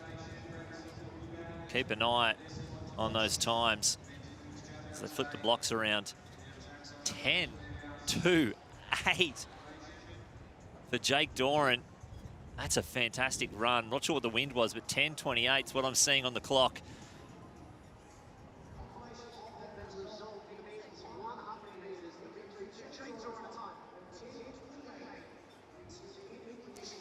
Well, we turned the track around, but they copped a headwind. Minus 1.5, 10:28. Jake Doran's with Tamsin. Honestly, Linty, just as they went into their blocks, the wind turned and it started to drizzle. You actually had a headwind then. I know, it was beautiful yesterday. Come out here today, we get wet. It stops, it starts, and then we come out and yeah, it keeps doing this in this big stadium, so you never know what you're going to get. What a purple patch of form you've hit. Incredible national championships. Has it settled in that you're the national champ? Look, it's one of those things you're going to carry with you. I don't know when it'll feel real. Obviously, it's special. I mean, last year, I was last in this race, last in the national final, so to completely turn that around, you know, that's amazing. And this one was really special, maybe even more so than last week. I've got my grandparents, great uncles, aunties. This is my state. So, you know, to have people turn up in the rain, that's really special. And yeah, I love running fast in front of my friends and family. Well, talk to us about how you turned that around, because obviously if you were finishing at the back of field last year, to turn it around to the season that you've had, you were threatening all season. Like, you know, when you ran 200 metres, your bends have been absolutely incredible. We knew the speed was there. Yeah, it's just one of those things, like, I was able to PB a lot in training, and, you know, Paul, he's got a keen eye for these things, and he knew there was something there. I wasn't getting too ahead of myself after all the stuff I've had in the last few years. But yeah, obviously the bends have been phenomenal. I've been enjoying running first for the relay, and I've always got to start. I actually almost face planted today. I think that has something to do with the weather. Being from the Sunshine State, we're not used to the rain. So I don't know which Southerners brought it up with them, but maybe Kiryu brought it from Japan. I'm not sure, but yeah, it's been really fun. Okay, I'll let you go in a sec because I don't want you to get sick in this rain. But, you know, running against athletes like Kiryu, points for those World Championships qualifying, it's pretty important to get that win today. Yeah, obviously. I mean, like I said at the start of the season, doesn't matter the race, I love racing. Those points in the back of my head, where we had that, you know, real stress around the Olympics point system, yada, yada, yada, when they first introduced it. That's all boring and frustrating at the end of the day. So if we keep turning up in this kind of form, Worlds and Comms will happen. and I'll just make sure I'm in that kind of form then. So, yeah, we'll just keep racing. Well, congrats. Go celebrate with your family. Yeah, cheers. Thanks so much, guys. Here we go, your Reith. Third attempt at 2:25 here.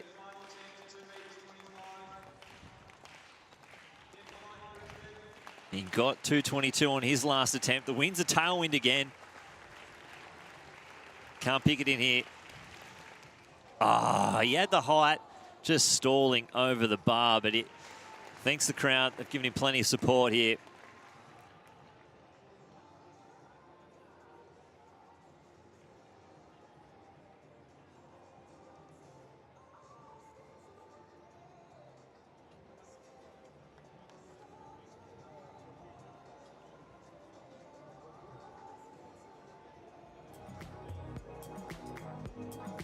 So there's your official results on the screen. 10:28, Nikita 30, Despard and Kiryu both 41, then Penny 48, 48, 49, 50. Some tight running in the men's A race, minus 1.5. So somehow still running quick into the headwind. They might actually get a 360-degree tailwind in this 400 metres today if the wind keeps switching around like it has been.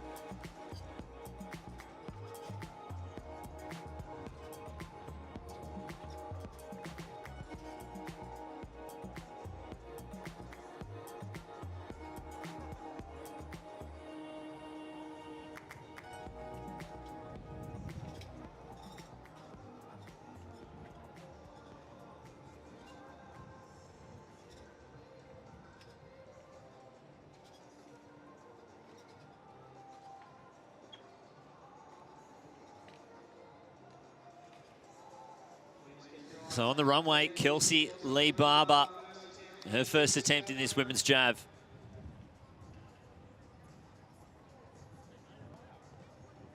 Oh, it's going to be just near the 60-metre mark. The wind does pick up. It can be a bit swirly in here, but this is where the men's national record for the javelin was set here by Jared Bannister. So big throws can happen out here. Queensland Sport and Athletics Centre. On the blocks, it's the women's 400 metres. 6 athletes in the field. We see the women's 400 hurdle national champ go in lane 4. So it's Rowena Craker in 3. Sarah Carley in 4. The New Zealand champion Rosie Elliott in 5. Jess Thornton in 6. Nanako Matsumoto in 7. And Chai Anglin in lane 8. This is going to be tough.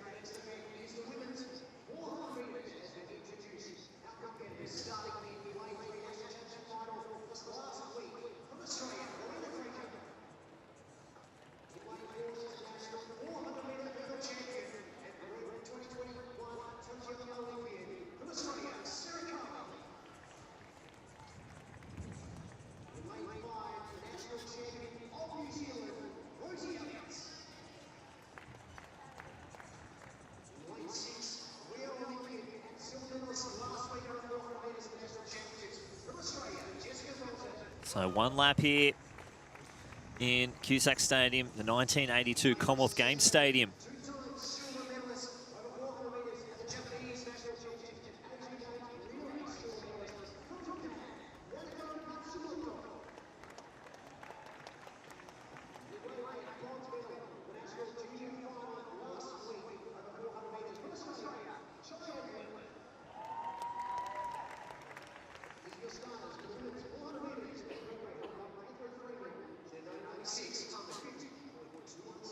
We'll see who can gut this one out today here. It's going to be tough going.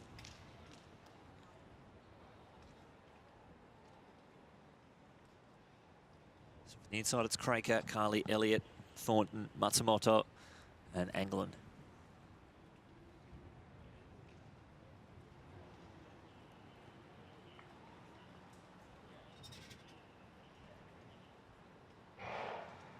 So away here, the women's 400 metres, fairly even. Thornton going out quickly though. I'd say watch for Elliott to close hard as they work their way down the back straight. So Sarah Carley, the Australian 400 metre hurdle champion, up past Elliott, but we know Elliott can close Thornton trying to close the gap on Matsumoto on her outside, and Anglin on the inside. Rowena Craker, she can also finish with a flyer. Elliott getting into a running though. We'll see who's going to be in the lead with 150 to go. It's going to be Thornton on the outside, but Rosie Elliott now making a move, the New Zealand champion, going past Carly, and she's going to try and lead into the home straight. 100 metres left to go, and it's Elliott, Carly, then it's Thornton, Matsumoto, Anglin and Craker. Carly fighting back though. Can she close the gap? It's a New Zealand champion versus the Australian. Elliott holding on. 20 metres left to go. Can she get there? She's just going to run out of space. That's some good running there from Rosie Elliott. She couldn't stay vertical.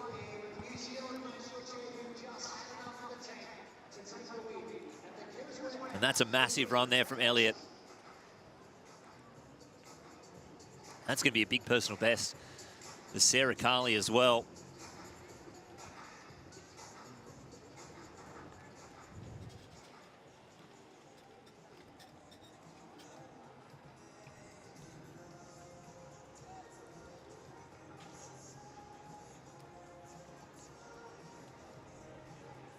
So it looks like Sarah Carley might have just dipped under, so 52.83 for Elliott and 52.90 for Carly. The men's shot put going on. Here's William White, the bronze medalist from the Australian Championships.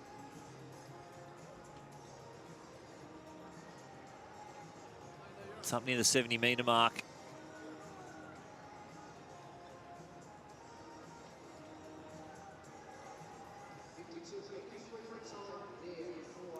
So good running there from Sarah Carley to get under. But it happens again, the New Zealanders. And Tamsin, she's actually sitting down with Rosie Elliott and Sarah Carley. I am sitting down with the women. 400 metres is a long way. Yeah. I'm finding this out, yep. You know, you were incredible at the New Zealand Champs, though. You did all 3 sprints, didn't you? Yeah. That was a huge weekend.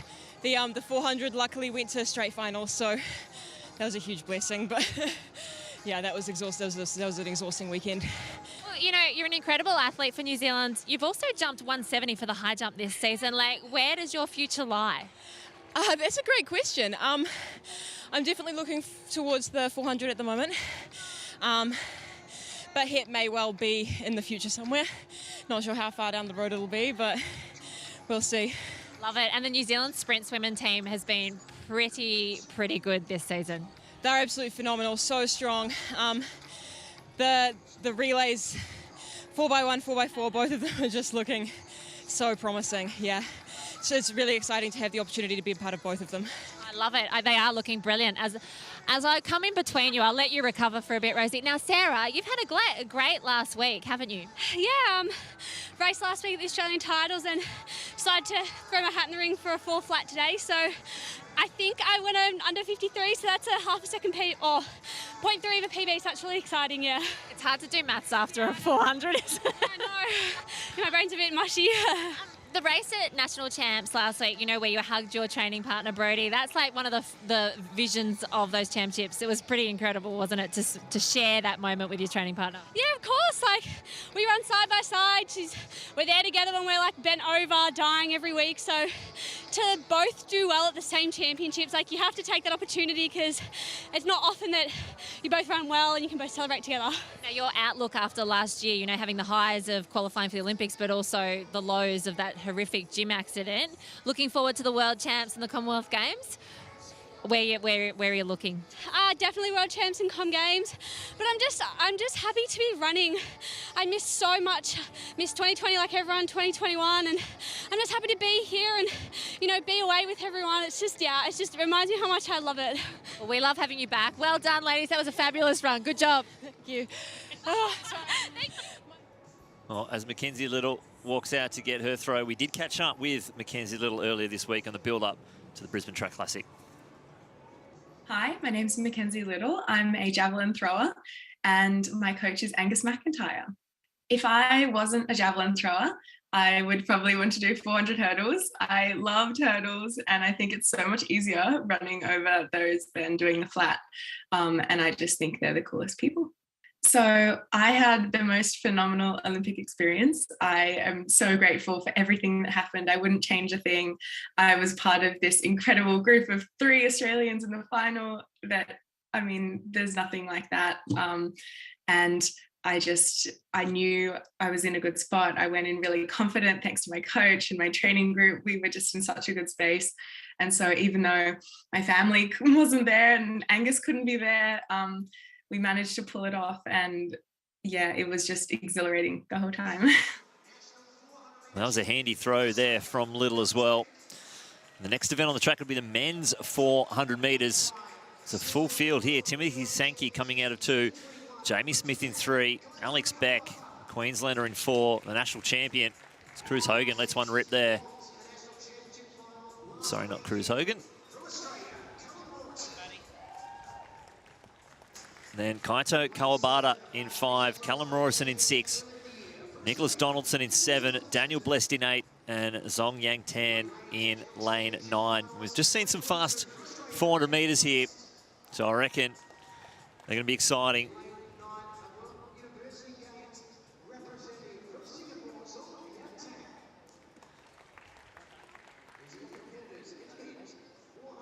Just seen Sarah Carley go a good battle in that women's 400 metres to go to under 53 seconds, which we didn't have a single athlete under 53, Australian anyway, in that 400 metres at Nationals. Alex Beck, 2-time national champ in a row.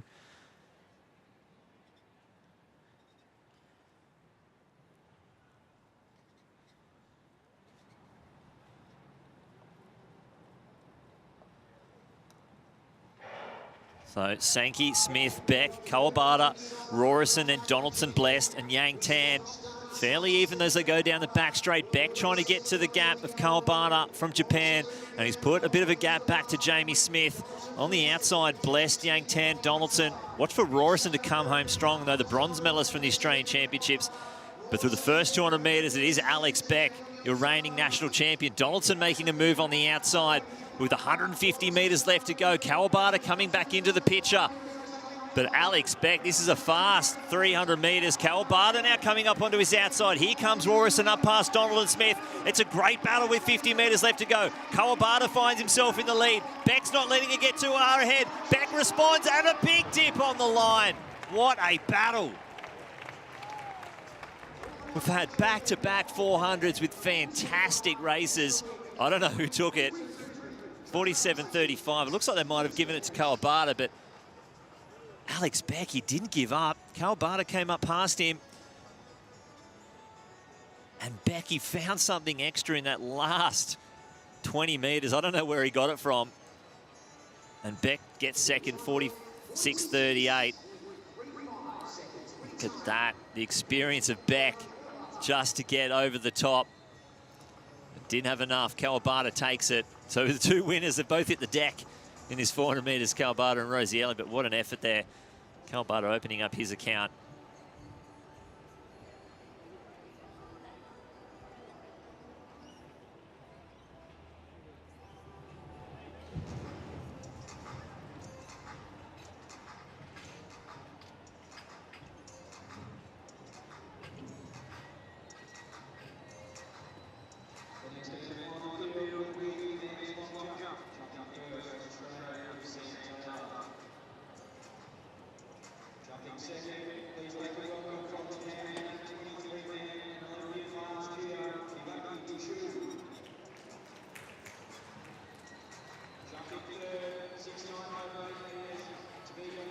Here's those 400 metres they delivered. And Tamsin is down with the Australian champion, Alex Beck. I did try to grab Kaito as well, but he said to me his English is not great and my Japanese is terrible. So, Alex, that was a pretty great race to watch. It was very close. You had to hold your form in that last 50 metres and you did it. You almost got there. Yeah, almost. I mean, that's what we're all here for, is to race, against some of the best guys in the world. So, to get some amazing 400 guys from Japan over is amazing. Disappointed I didn't win, but that's life. That's how I set myself up for the season and go over there and hopefully get them in Japan later. I love it. Hey, it was one of those races where you went out so fast, which is what you've been doing this season, because you know to run those, 45 low times, you have to have that fast 200 split. You set it up again really well. Yeah, set it up well. I'm just not quite there yet with coming home. So, that's what we do. We go out hard and we try to hold on, and every race we're going to get faster and faster. So it was good. Not bad, but there's still plenty to work on. Well, it's kind of a weird thing to watch a sprinter running a 400 metres. Usually the person who does the first 200 fast, the other athlete comes at them late. But Kato went through you around that third 100 and got in front of you, but then you found something extra. Yeah, that's probably the area of my race I really need to work on, is that third 100. So it was good. I mean, that's world class. You have to go through that time fast. And I just, missed the drop a little bit. Came home well. I'm reasonably fit, but just key areas you can't miss when you're versing such quality opposition. Well, I mean, who would have thought that there were so many tactics in a 400-metre sprint? 45 seconds is plenty to think about. So we've spoken to a few times this Australian season. Moving forward, we've got the Commonwealth Games, we've got the World Championships. You obviously want to be on both teams. Yeah, absolutely. Some really good identifiable goals for me is individual World Champs, individual Com Games, and I feel like I'm in a position to do that. Tonight helped, definitely, but I still need a bit more. So Oceania Champs will be really big for me, and then hopefully overseas for some few more races. And, we've missed Steve Solomon as well this season, haven't we? He opened up with such an incredible New South Wales State Championships. I know you two are great mates, so I want to know, have you heard how he's going? Yeah, he's such a class act, and it's really disappointing that he's not out here. And, we know how his hamstring's struggling a bit, but he's going really well. Man, I miss you. Please come back. But yeah, no, he's going quite well. He'll be back soon. And we haven't seen a 4x400 metre relay team for a little while in terms of the men going out there and competing. Is there any way that you can see that we could get a team qualified for that Commonwealth Games? Look, it's really exciting. The national final last week was full of young upcoming guys, and that's what the event really needs. Me and Steve have been part of this team since 2013. So some fresh faces is really exciting, and I just hope AA gives us an opportunity, because I know we can run well if we get there. Brilliant. Thanks, Alex. I kept you here a little bit longer because I love chatting to you, but well done. Thanks, Tamsin. Thanks, guys. Go rest. What a battle that was between Alex Beck, Kaito Kawabata. There's your official results. Rorison getting up there. He's feeling pretty comfortable in third place at the moment there. He's grabbed a couple of those over the last few weeks, 47.11. But what a battle. Kawabata and Beck, 46.35, 46.38, those 400 metres. Fantastic.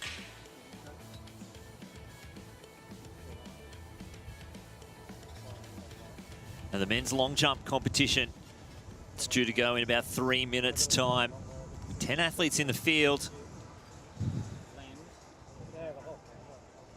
We get to see the 6x8 man, Chris Matrevsky, third in the order. Sam Taylor, Hibiki Tsuha, Matrevsky, Blake Shaw, Liam Adcock, William Fry, Shemaiah James, Henry Fran, Daiki Oda, and Oscar Myers. But on the start line, this is our 1,500 metres.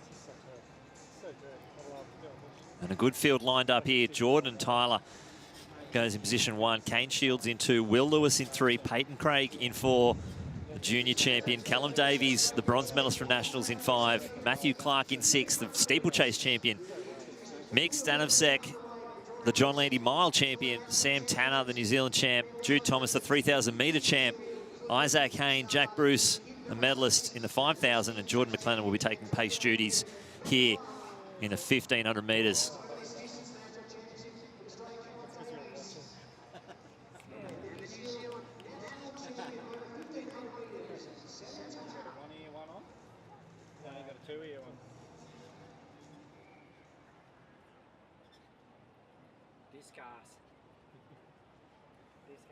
There's a little shed in the way. Yeah, that's weird. It was going. No power going up the centre. Wow. See fibre, mate. That's it. So they are off and racing. Jordan McLennan coming around the outside, our pacemaker. He'll be looking to settle in just in front. 156 is what we're hearing. And let's see if they go with it. They need to go out and chase it. Jude Thomas wants to get on the front. Clark getting in there as well. They're going to definitely need that windbreak here. in Stadium. As they settle in, Jude Thomas, then it's Davies, Clark, Stanovsek. Tanner's there as well. Peyton Craig on the outside. And Jack Bruce, Lewis, Shields, and Tyler on the rail, as well as Hayne. And they're stretching them out. They're moving quickly.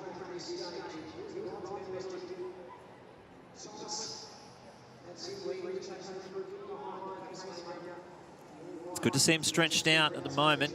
Jude Thomas. See if they can produce another one of those laps again. See if we can get some of the athletes under 3:40. So Jude Thomas still sitting in second place. Then it's Davies, Clark, Stanovsek, Lewis, Tanner, Hayne, Craig, Bruce, and Tyler and Shields. They're almost single file. Lewis, Hayne, Bruce just on the outside.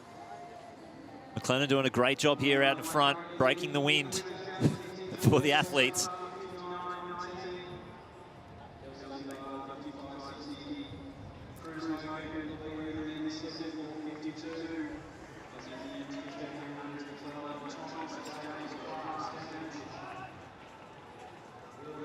Looks like it's just going to be a little bit off that 156 pace.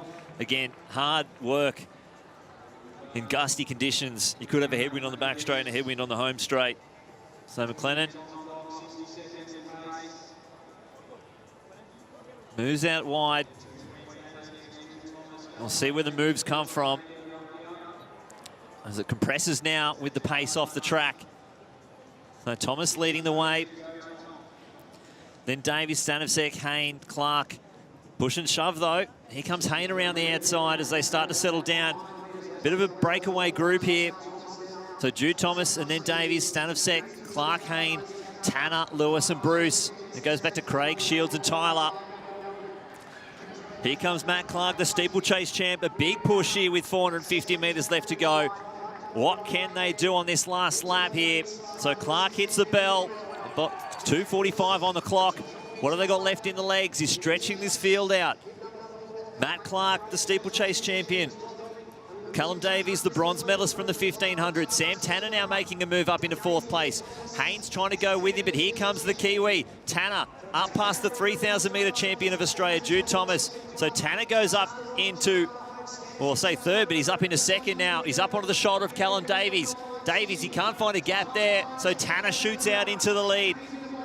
Oh, what a move here from Sam Tanner. Miles out in front now, pulling away from the field. Davies trying to go with him. They are coming back, though, as they come into the home straight. Thomas making a move around the outside, and they come into the home straight. It's Davies second, Tanner first. Here comes Jude Thomas, but Callum Davies, another spurt of speed. Thomas is trying to go with him, but it's going to be Callum Davies taking the win here at the Brisbane Track Classic. Just a tick over 3:40, closing hard. But Callum Davies takes the Brisbane Track Classic 1,500 metre title.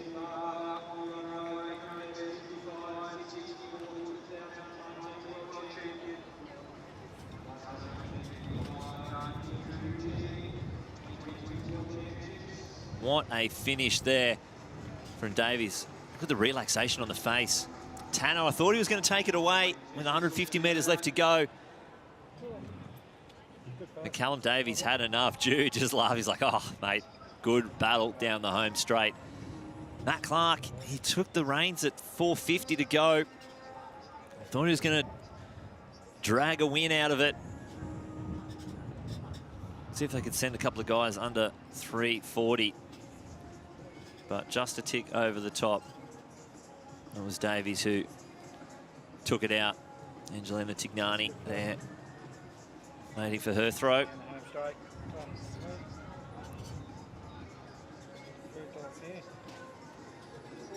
And Tamsin is now down with the winner of that 1,500 metres, Callum Davies. Yeah, Callum, that was a really tactical race. It was, you know, the pace was on, but then that last lap, there was a lot of changes. Yeah, it was pretty windy on the home curve coming into the home straight, and it's not ideal, but it's pretty good for Brisbane, so we'll take it. Yeah, just like lots of people out here for their last race of the domestic season, wanted to give it a crack, and it was great. Got lots of like steeplechasers, 5K, 10K guys. It was good fun. Well, the last few weeks of your season, you've really stepped it up a notch. The national championships to get that medal in an incredible field was just sensational.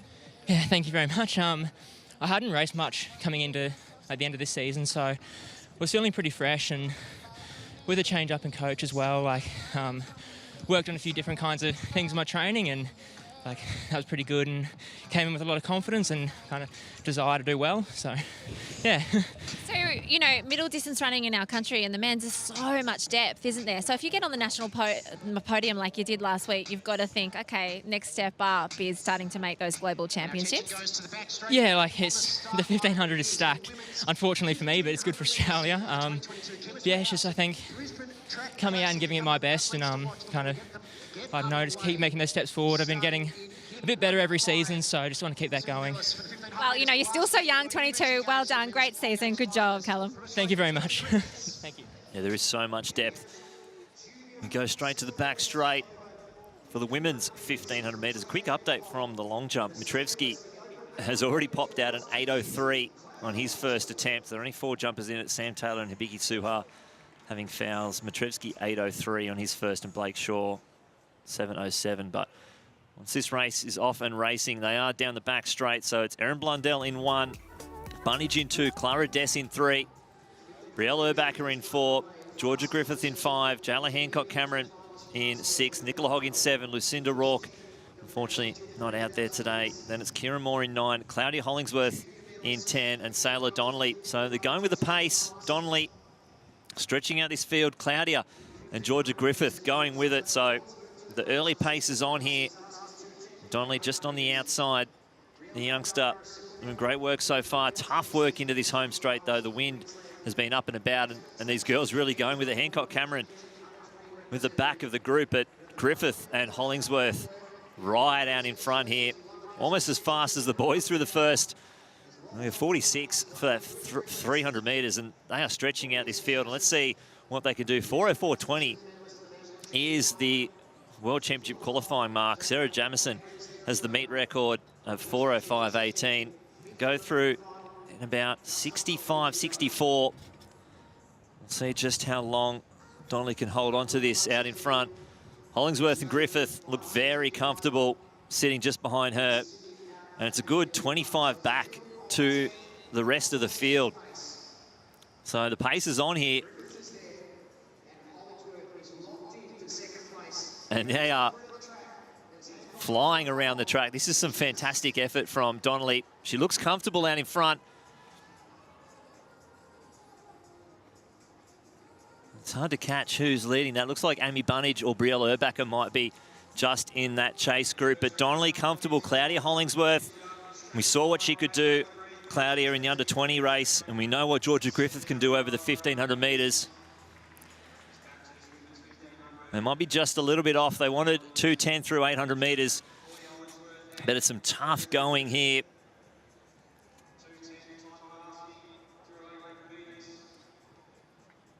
They're only going to be about a second off. So Donnelly steps off the track. They're not too far. So Hollingsworth and Griffith down the back straight. 20 metres, 25 metres back to the chase group. We'll see what they can do in their legs with there's 700 metres left to go here. The chase group finding a little bit extra. They're not closing that gap too quickly. Hancock-Cameron. Bunnage. They come into the home straight again for the second last time. Claudia Hollingsworth and Georgia Griffith. What have they got left in their legs? Griffith looks very comfortable. The chase group's making a move and coming back. It's going to be a long run from home. They've grabbed another about 10 metres. Hancock-Cameron and Bunnage. And then Nicola Hogg as well. So they get the bell at 3:07.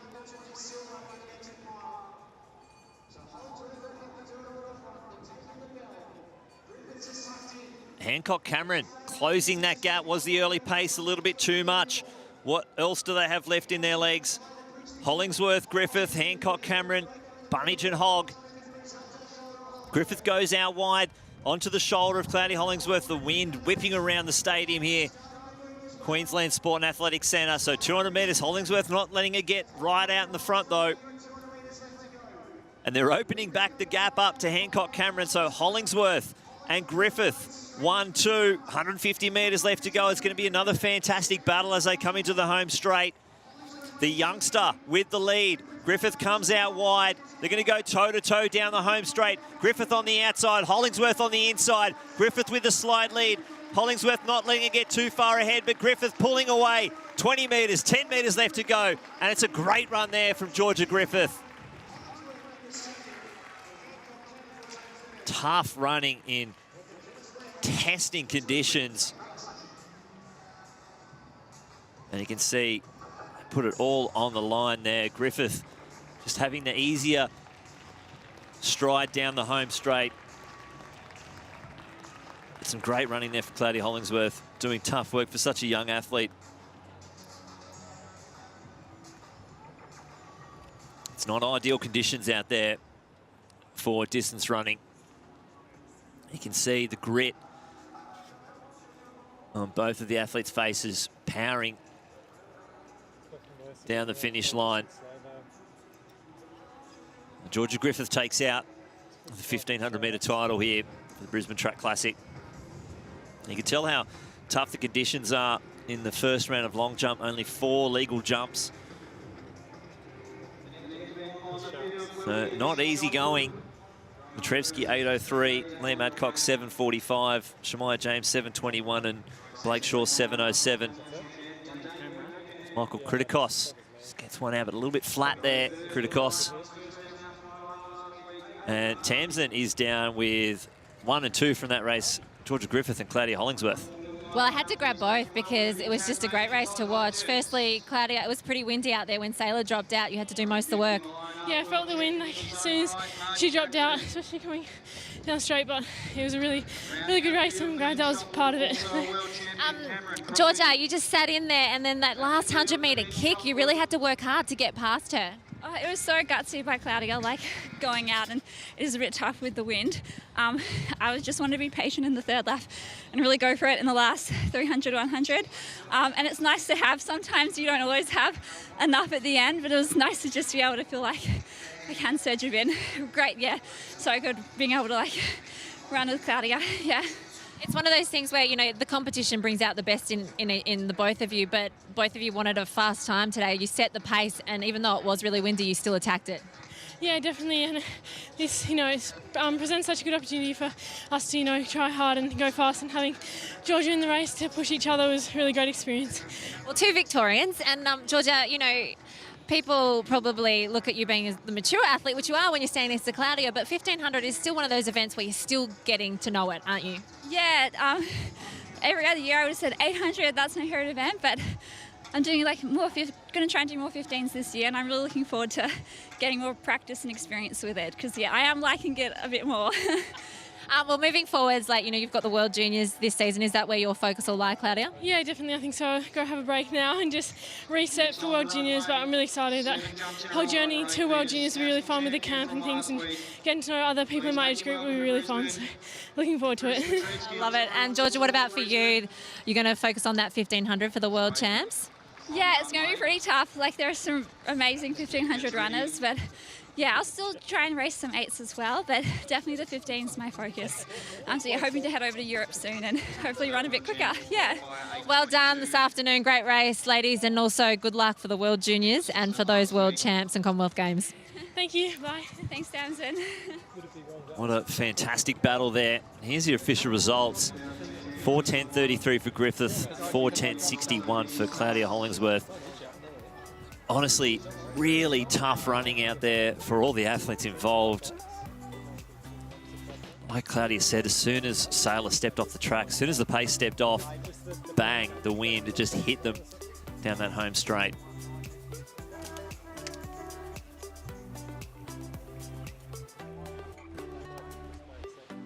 So Chris Matrevsky, his second jump in this men's long jump competition. Oh no, it's the first foul I've seen from Matrevsky in weeks. So no 6x8 today. That's the men's 110 hurdles making its way over to the back straight.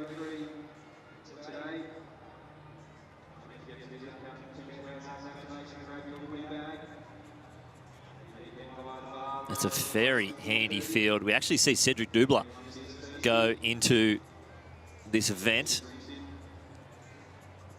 Looking forward to see how he tests himself against such a great field.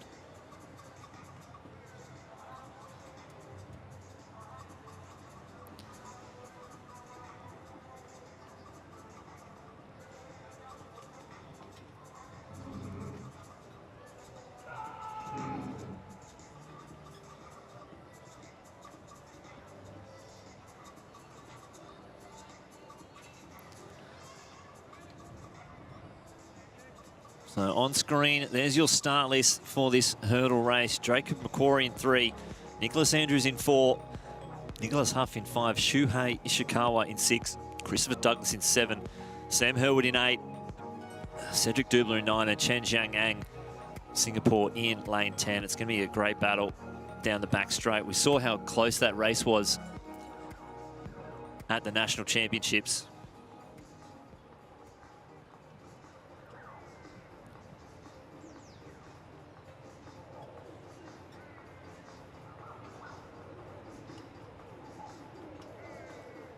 Here's Liam Adcock. So Hibiki Suha, the Japanese long jumper, went 7:56. Adcock is a 7:45 man in round 1. And then behind him, Will Freyer, who was silver medalist at the national champs. So Adcock next to go, his second round jump.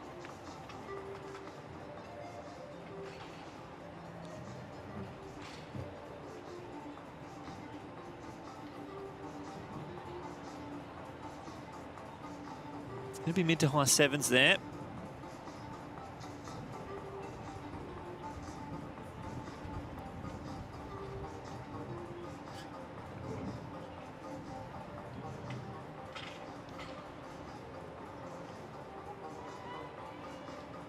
So Ishikawa,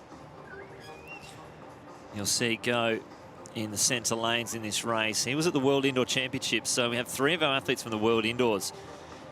Ishikawa, Douglas and Andrews. And Cedric Dubler, we saw his performance in the decathlon. He'll be looking to sneak under. It was a late entry, just rocked up in the office and says, what do you reckon? You reckon I can get a lane? I'm like, of course you can get a lane. Tried to get him in the javelin and the shot put as well, and the long jump.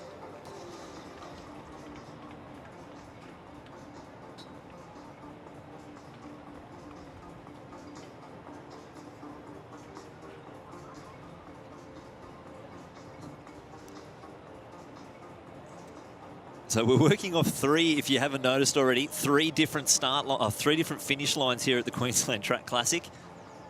A whole host of photo finish cameras. I think we've got 5 to 6 going. So it's a traditionalist nightmare. I'm sure they'll let us know.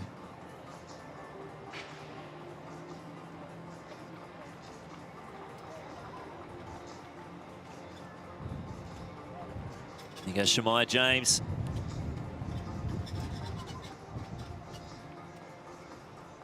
So Adcock was a foul. Freyer, 7:31. James went 7:21 for his first jump.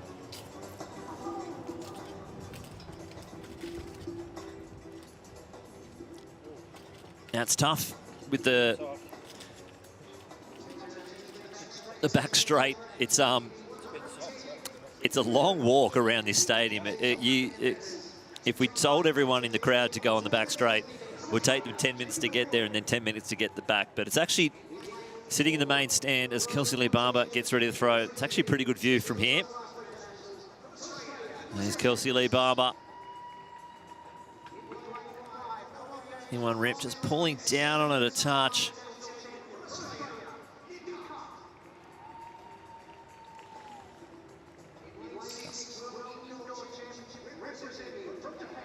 $7:42 that was for Daiki Oda, he was the next to throw, or jump, sorry. So on the back straight again. This is going to be a great battle. 3 athletes from this field were at the World Indoors. Douglas, the Australian. Andrews for Australia, Shuhei Ishikawa for Japan. Douglas made the final.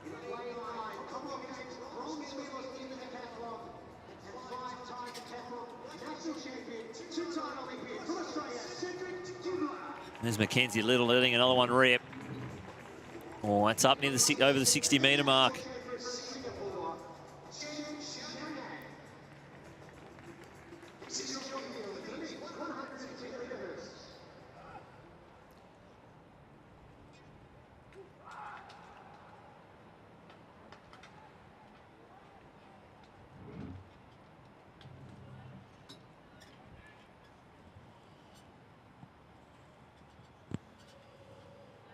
The men's 110 hurdles on the back straight.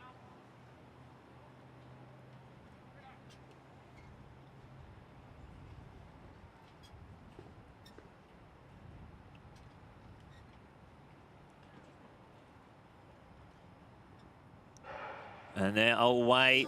Ishikawa getting a flyer, same as Andrews. Douglas is there as well. Douglas getting into the lead now. This is a great race from Douglas. Ishikawa closing, same as Huff. One more flight to clear. And Douglas is going to hold on and take it. We lose Ishikawa at the end. But the world indoor finalist, it's absolute carnage with the hurdles over the back straight. But Douglas takes it. Huff came home like he was running downhill. Ishikawa got out fast as well. Just trying to take a look at that time there.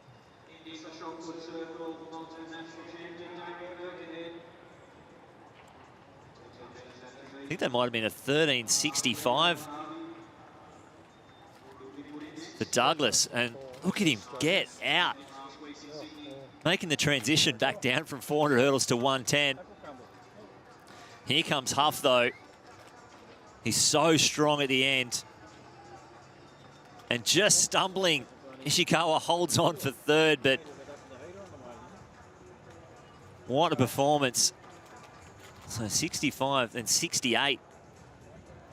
That's some fast running down the back straight. Here's Cam McIntyre.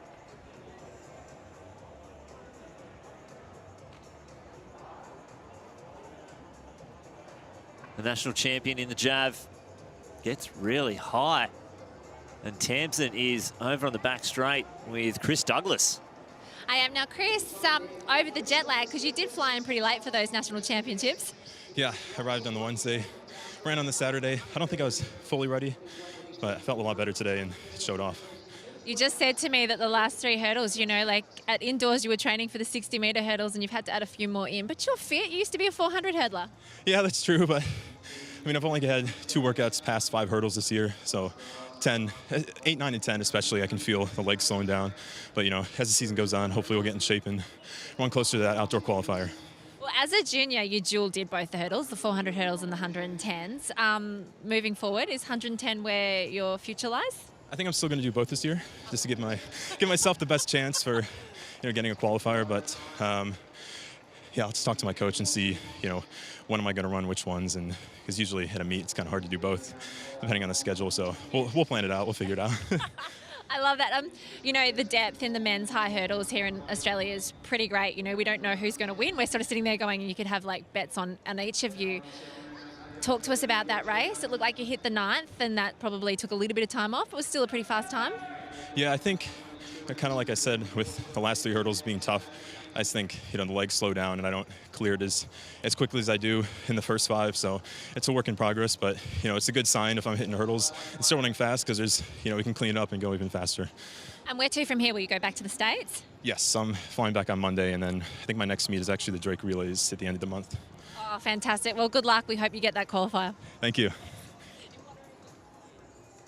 There's another big throw. Up near that 80-metre mark.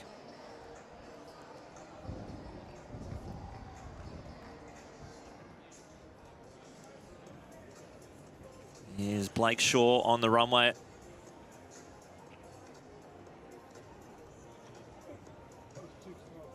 we saw Blake Shaw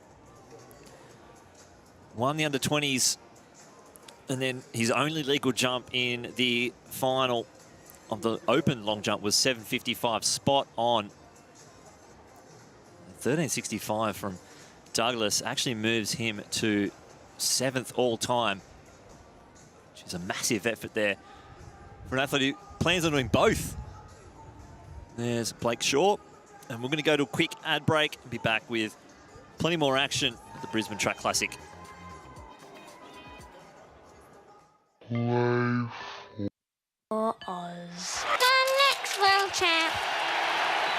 Don't like a beast. Hope you've had your Wheat Bix. New Honey and Golden Oats Wheat Bix.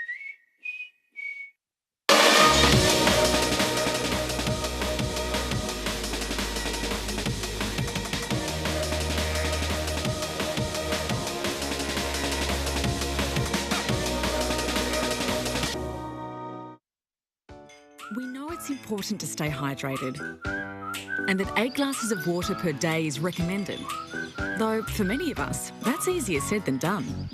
That's why more Australians are making Hydrolite part of their daily rehydration routine. Hydrolite is scientifically formulated to rapidly rehydrate faster than water alone, with products suitable for every member of the family, so you can embrace life's everyday moments. You'll find the Hydrolite range for a great price every day at Chemist Warehouse. And we're back here at Queensland Sport and Athletics Centre. It's Todd Hodgetts at the top of your screen. Big put out there. The rain, it's drifting back in. There's Jess Bell on the runway in the women's javelin competition. Now based out of Western Australia. Just going to fall short of the 50-metre mark.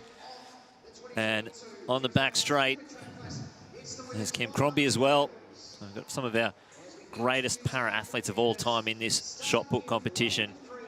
Todd Hodgetts. Over the back straight. This is a class lineup here. Danielle Shaw in 3, Abby Taddeo in 4, Liz Clay in lane 5, Celeste Mucci in 6, Michelle Jenica in 7, and Hannah Jones in 8. Amelia Search, we saw her earlier in the long jump with that World Under-20 qualifier. I think she's decided to pack her up, which are totally understandable, I get it.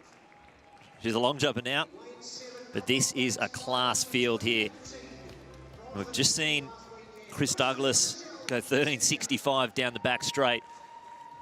Let's see what these athletes can produce here in the women's 100-metre hurdles.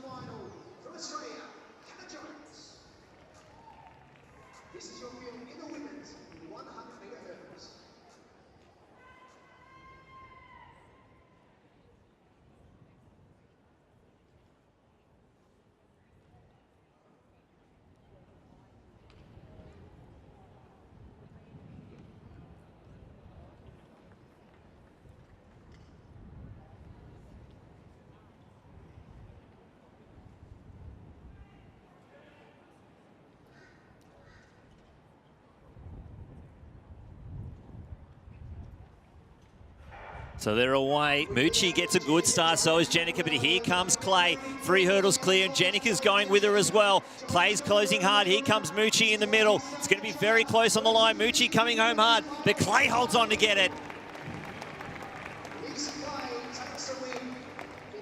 Not the cleanest of races, but Liz Clay takes out the Queensland Track Classic 100 hurdles. Jenica got an absolute flyer. And Mucci, she's always so strong at the end of her races, but Liz, 13:02, the official winning time there for Clay. 2019 World Champion, currently second in the competition, Kelsey Lee Barber on the javelin runway at the Chemist Warehouse activation end. 5th round. Here goes Barber.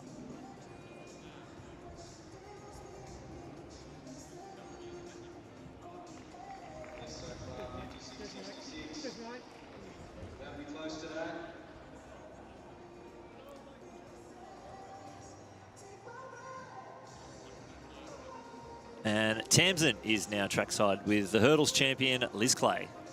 Oh, Liz, it's hard, isn't it? It's, you know, it's one of those things where you've had such an incredible season, you've stepped up that notch. And missing the team photo. Oh.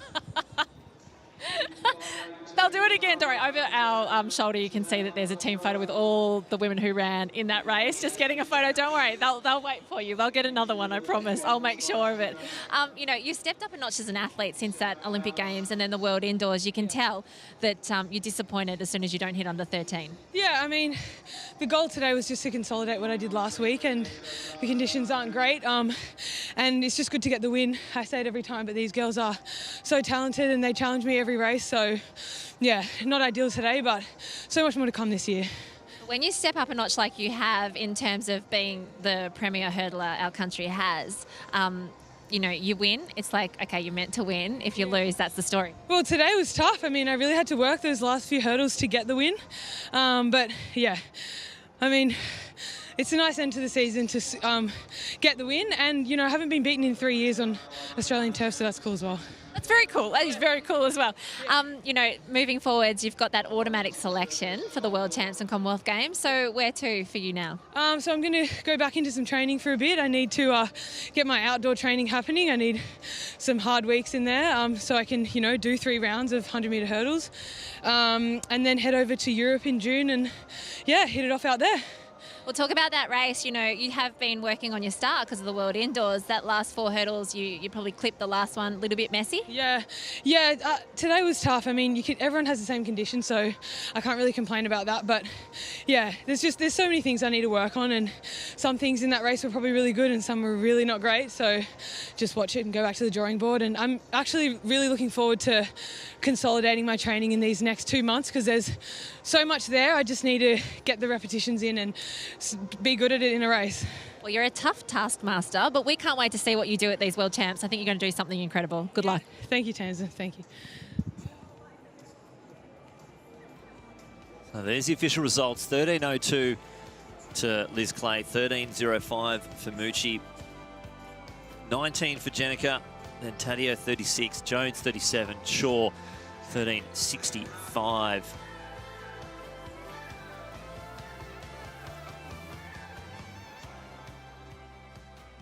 It looks like they're moving the 200 metres to the traditional direction here. So the wind, it's been impossible to predict today. They're running down the home straight. Cameron McIntyre, national champion. Last throw in the competition. Can he nudge it out near the 80-metre mark? Oh, he's got hold of it. It's flying out there. Oh, it's got to be close.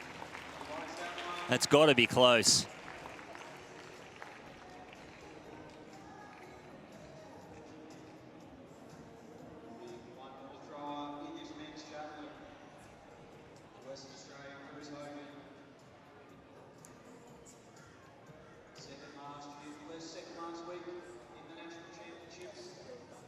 He seems pretty happy with it. Just a subtle, yeah, that's all right. See what the scoreboard attendant does for us. Cruz Hogan next to go. Silver, 79.26 there for McIntyre. Here goes Hogan.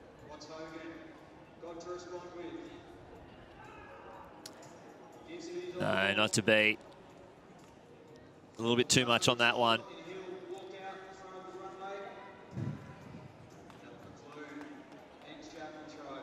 Now, earlier today, the women's long jump kicked off the day. They copped a bit of a storm in the middle of the competition. Sumire Hata, Japan, taking it out 6:42. Amelia Search, 6:22, and Brittany Carroll, 6:22. Search actually getting a World Under-20 qualifier, a legal performance. And Taylor and Tamisha Clark there, rounding out the field.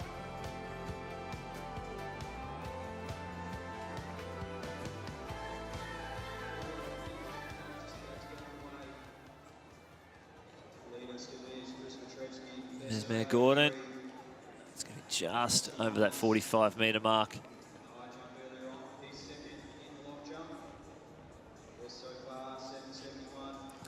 So give you that roundup the men's long jump competition. Matrevsky leading the way with 8:03.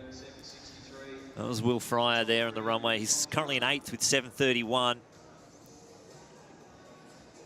Shemaya James 7:42, and it's very close here. Suha 56, Liam Adcock 57, Sam Taylor 57, Daiki Oda 63 is in third. Oscar Myers, who was in the high jump earlier, 7:71. Matrevsky leading the way 8:03.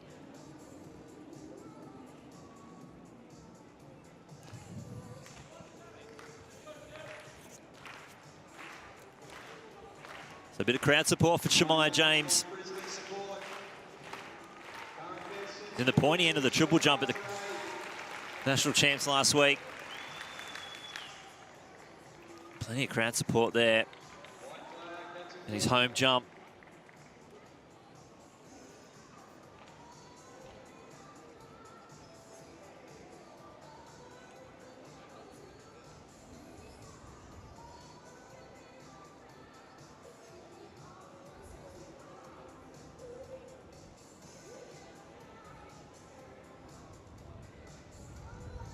This is the last round of the ladies.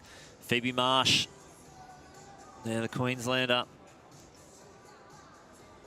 Men's high jump earlier today. A good battle there between Baden and Reith. Reith 2:22 and Baden 2:22.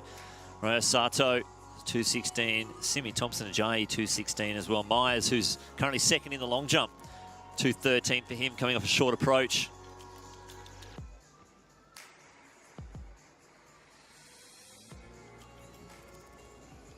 There's Jess Bell.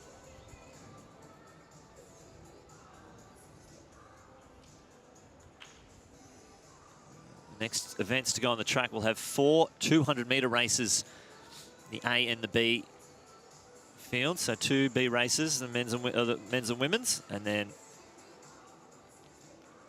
now 200-metre A races. Running the regular direction. So we've done all 3 of our finish lines now.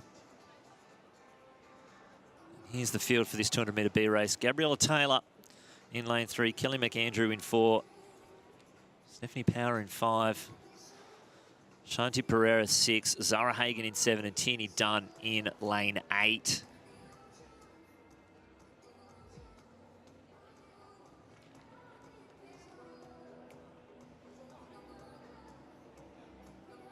There goes Alex Roberts.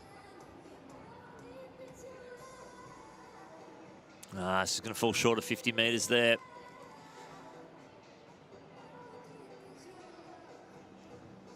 There's Liam Adcock. 5th at the moment. Gives it a long look. He gets the white flag.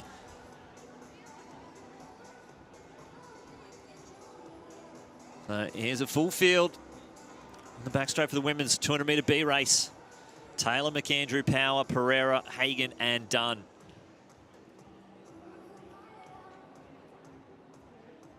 Might be a little bit of rain heading this way again. And what a stitch up the weather's been here for the Brisbane Track Classic.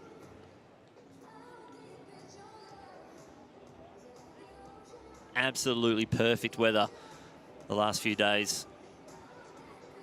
And then we get constant drizzle, swirling winds, but still good to go here. A few more races left out on the track.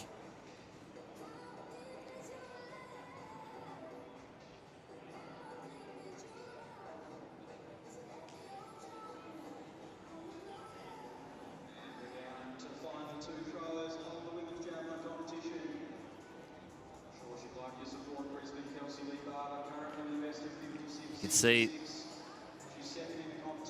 the mist and rain falling down. Here's Kelsey Lee Barber's final throw. Oh, she gives that a good heave. That's a much better attempt, but it's only going to be just over the 55-metre mark. So it won't be her best.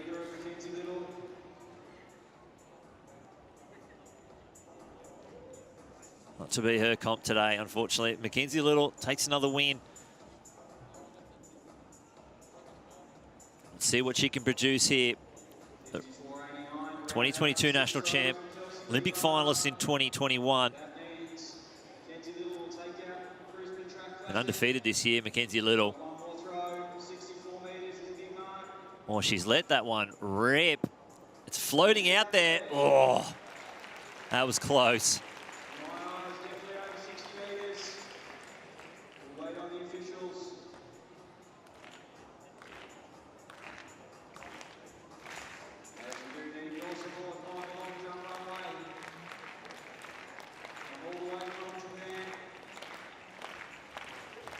So this is Daiki Oda.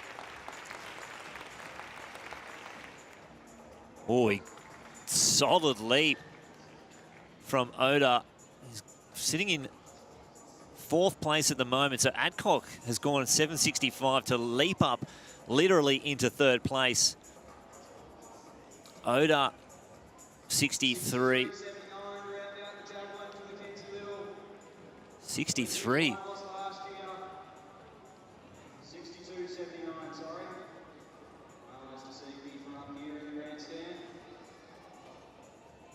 Looks like it may be 7.59 there for Oda.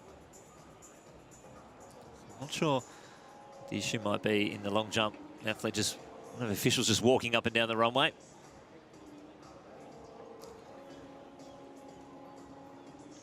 Shouldn't be too far away from the start of this B race. I'm not sure what the drama is.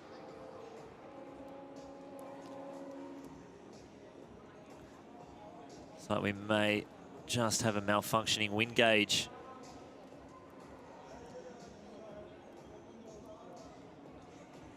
And while they set the wind gauge up, Mackenzie Little is with Tamsin.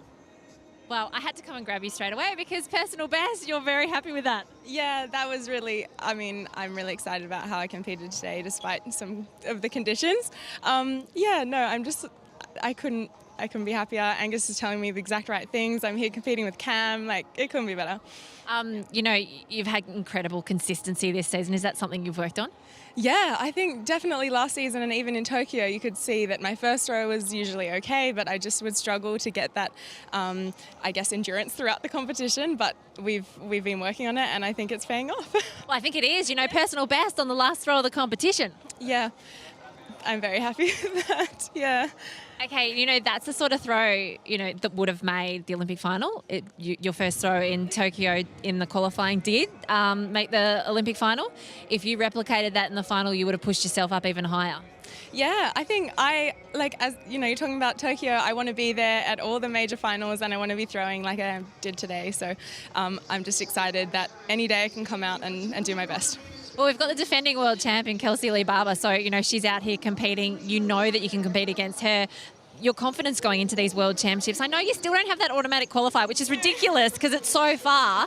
But, I mean, you're going to be fine. You're going to make the team on the point system anyway. But, you know, heading towards those world championships, can we start to, like, look with Kelsey and talk about medals? Look, that would be phenomenal. I mean, Commonwealth Games, we're going to be both out there looking for the top spot 100%. And it's just really exciting for Australians. And yeah, like we've just had a national jav camp. I've spent a lot of time with the younger girls. It's an awesome community. So I think we're in a good spot. Well, javelin for women in our country has been pretty incredible for a couple of decades, hasn't it? You know, Louise McPaul, Olympic medalist. You've got Jo Stone, World Championship medalist. First time last week. I love that. And, you know, last Commonwealth Games we were top 2 on the podium. Can we do it again? I'd hope so. Yeah. Love it. Well done, Mackenzie. Thanks. Thank you. Well, our women's B race off and racing. Stephanie Power, we saw her fly home in the women's 100 metres earlier.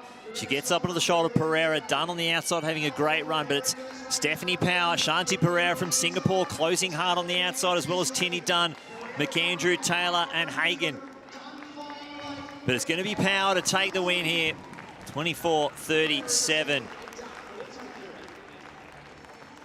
As the rain drifts in, but what a performance there from Mackenzie Little.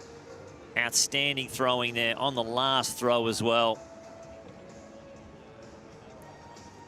It's so good to see that our athletes in the javelin so consistent and strong, but great fighting there from Steph Power to the finish line. And the men's B race, they'll be getting on their blocks very shortly.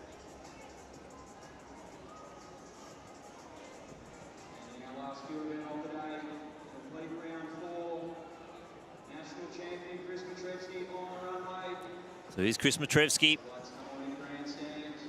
8:03 on his first attempt. He's looking for an 8:22 legal jump.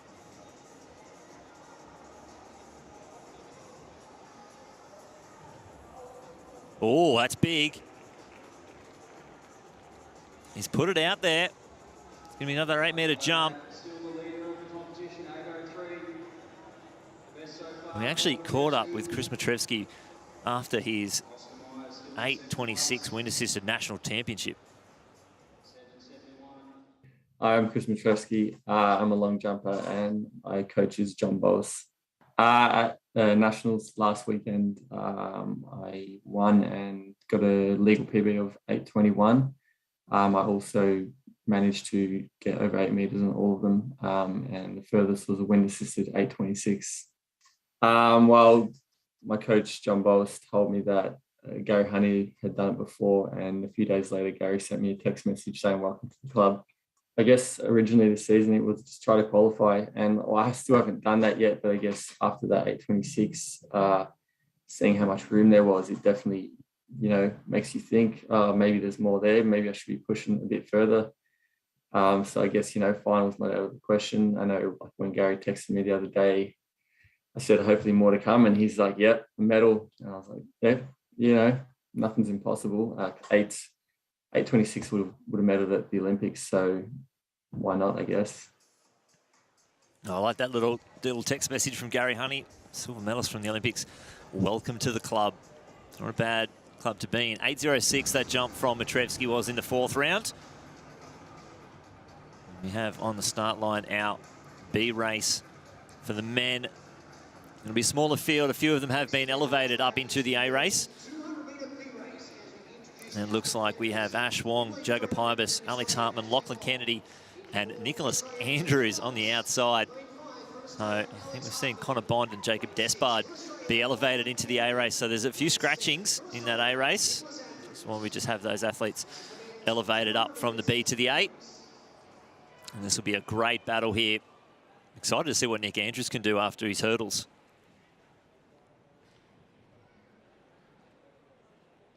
We know he can sprint. He's a 10.3 runner over the 100 metres. What has he got left in his legs?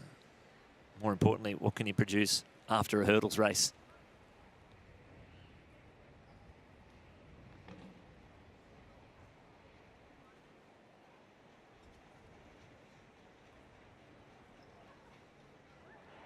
So it's Wong, Pybus, Hartman, Kennedy, and then Andrews on the outside. Nick Andrews having a blinder on the bend. What's he got as he into the home straight? Kennedy gets onto his shoulder as well as Pybus. Pybus a finalist at the national champs. Hartman come up alongside them as well. And Pybus still has the lead. Andrews not going away. Hartman's trying to close, but Jagger Pybus is going to take the win here. 21. 27. Tasmanian takes out the B race. He's strong off the bend.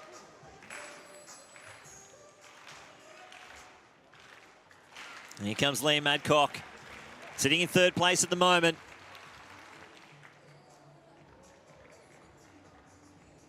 He gets some ooze from the crowd, and he gets the white flag. You can see the wind been tough going. There's 3 fouls for the athletes leading into him. And the Pybus, strong running off the bend and just kept it going. He's had an awesome year, the Tasmanian. And he stamps his authority on the B race there. And the next event, it goes to the ladies' race. Their A race. Rain really driving down.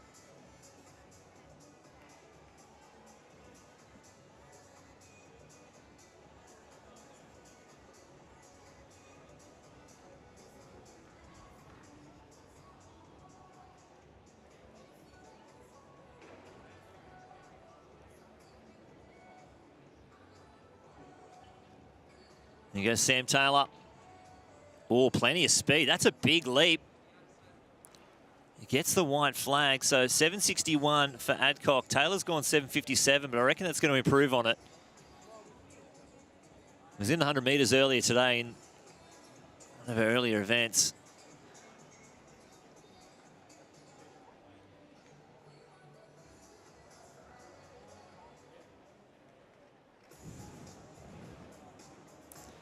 The 770-metre jumper, Sam Taylor.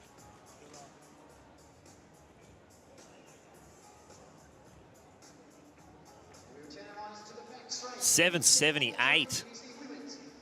That's a massive, massive jump. Now, on the start line is the women's A race, 200 metres. That's a big field. It's Nike Oda on the runway. So Jessie Andrews comes out of 2. Georgia Hulls, the New Zealand and Australian champion, in lane 3. Jacinta Beecher in 4. Tori Lewis backs up in 5. Bree Masters in 6. Monique Quirk in 7. Christy Edwards in 8. Georgia Harris in 9. And Olivia Inkster in 10.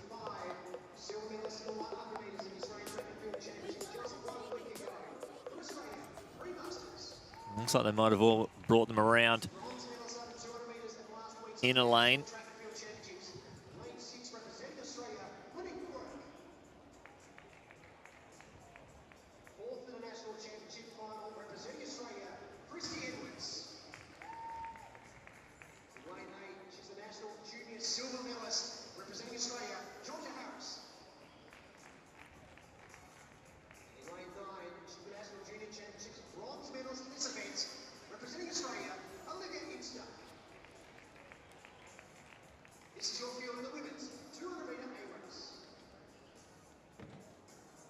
No.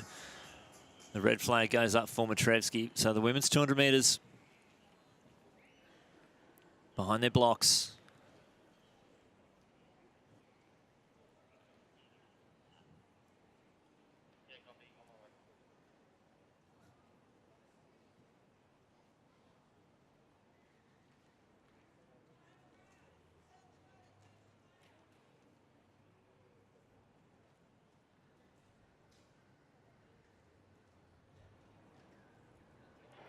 Well, Beecher gets a good start on her outside as well. Tori Lewis trying to chase down on the outside. Edwards having a fantastic bend. Watch for Hulls, though, closing hard. So Tori Lewis leads this field into the home straight. Then it's Beecher and Hulls and Masters.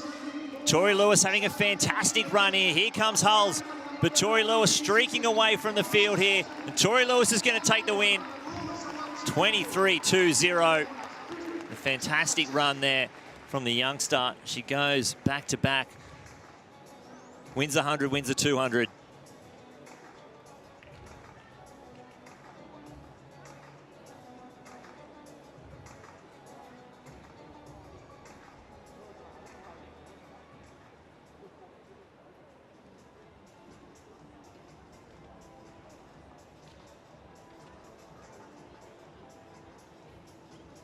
Strong running there from Tori Lewis.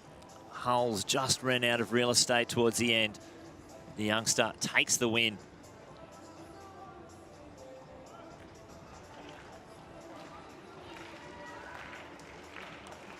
Here goes Shemaya James.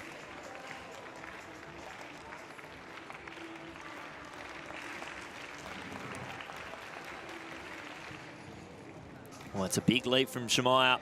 He gets the red flag, though.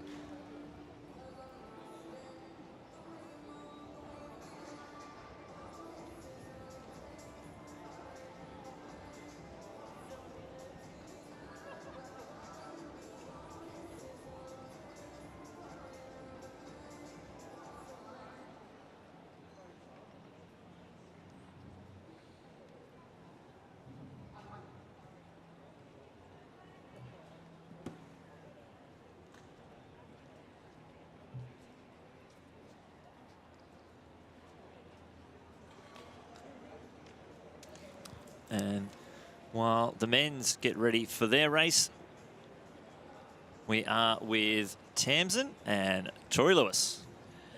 Tori, well, when everybody's struggling in these conditions, you have just stepped it up. Yeah, I just feel really good. You know, feeling good condition, feel good. Well, you certainly are in great condition. You had a fabulous junior championships at Sydney last weekend.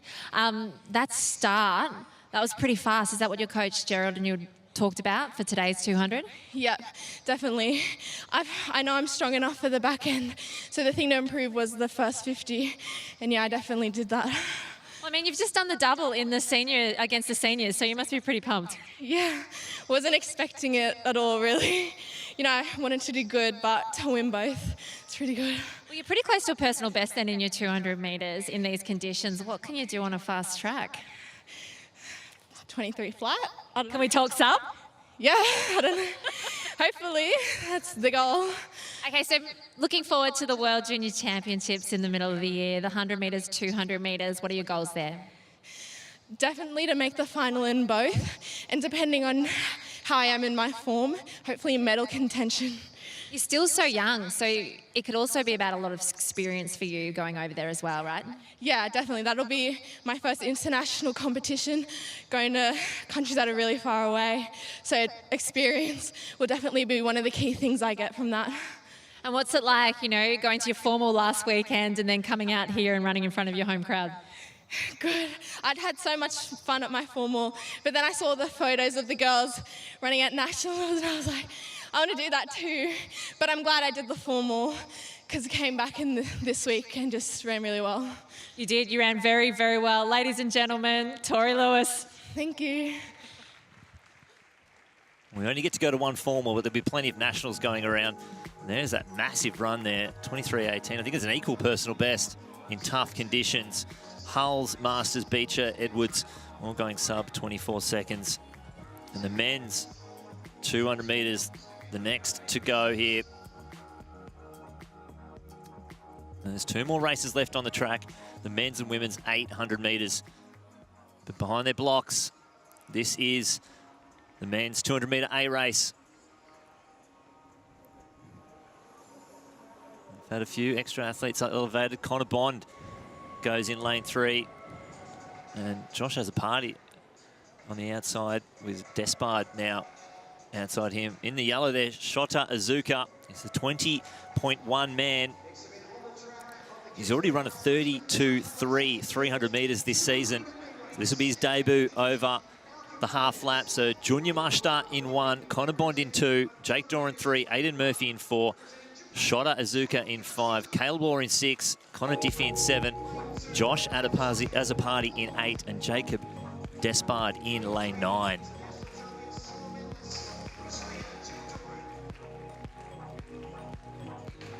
It's been a fantastic battle. What can Aidan Murphy produce up here? We saw him streak away from the field in the National Championships. Doran, he's gone up another level in these last few weeks. Looks superb in that 100 metres. And he's been leading at about the 120 to 150 every single race he's lined up in the 200. See if he can hold on. What can Caleb Law do here? Fresh legs.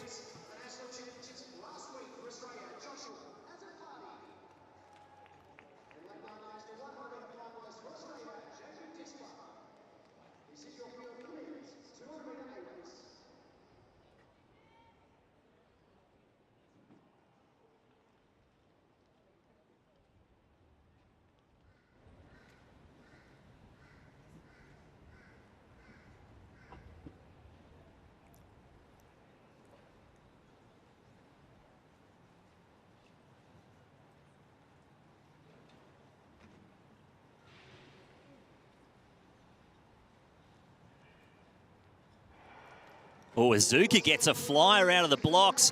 Here comes Doran on the inside as well. Azapati having a great run, but Shota Azuka from Japan is going to lead this field. Doran up on his shoulder as well into the home straight. Here comes Aidan Murphy, though. A massive run. Caleb Law closing hard. Murphy gets onto the shoulder of Doran. He's holding on, and Aidan Murphy takes the win. That's some tough running there, 21.01.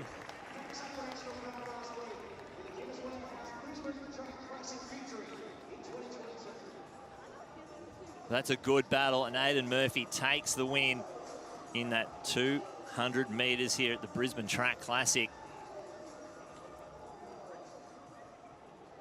Shota Azuka got an absolute flyer. It is his first 200 metres of the season. I'm sure we'll see something special from him later on this season. But Aidan Murphy, he knows how to win. Again, so strong through the later stages. Doran, it's the closest Doran's been. He held on a lot longer that time. But Murphy takes another win.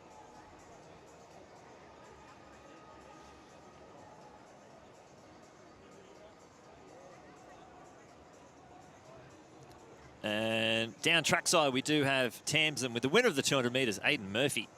I am down trackside. It's pretty hard to get you straight after 200 metres, but you backed up after that national championship so well. Thank you so much. Great race out with the boys. Japanese guys are really well, so just happy to be here. You know, has it sunk in yet that you won that Open national title? Well, it did, and now it did even more, you know. I feel like the job's done now. Nationals in Brisbane ticked off, so go home and have a great couple of drinks. You know how it is. Do you know, you came into this race as the national champion. Do you feel any extra pressure to get the win today? Every single race that I've done has been with better and better fields, and ever since Adelaide Invitational, I haven't felt that much pressure. After Melbourne, a little bit more, but we got it done. And the Nationals, I actually felt great. Today was a little bit different because I'm not feeling my best, but got the job done. It's hard to back up after national championship when that was your goal. You know, Melbourne Track Classic, you looked a little bit flat after that race. How did you and your coach change your mindset going into those Nationals? To be honest, we just looked at what went wrong and we made sure to never make it happen again, which was just getting in my head too much. Happens to everyone, but I had that one race, that's all done, so I'm ready to go. Well, you know, talk about the juniors really stepping up and taking it to the seniors. Tori Lewis did it in the race before you. Now you've done it. Where are you going to head this year? You're going to look towards the juniors or the seniors more? I know I've asked you this earlier, but we're at that point where you have to make the decision soon. Well, I can 100% guarantee I'll be there for Oceanias. Look, if we get a 4x1 team to Cali, let's do it. If I get invited for a 4x4, let's do Com Games. So Steve Solomon, if you're watching this, get your ass in gear, we can do it. I love it. Well, both those teams you mentioned have a great chance, especially that World Under-20 4x100, some special lads coming through. Yeah, it's so many talented people here. Like, shout out to Caleb Boyd, you're great. Seriously, the talent pool is insane. It's ridiculous. Well, we love it. Well done. Congratulations on another win. Thanks, Desmond. Thank you.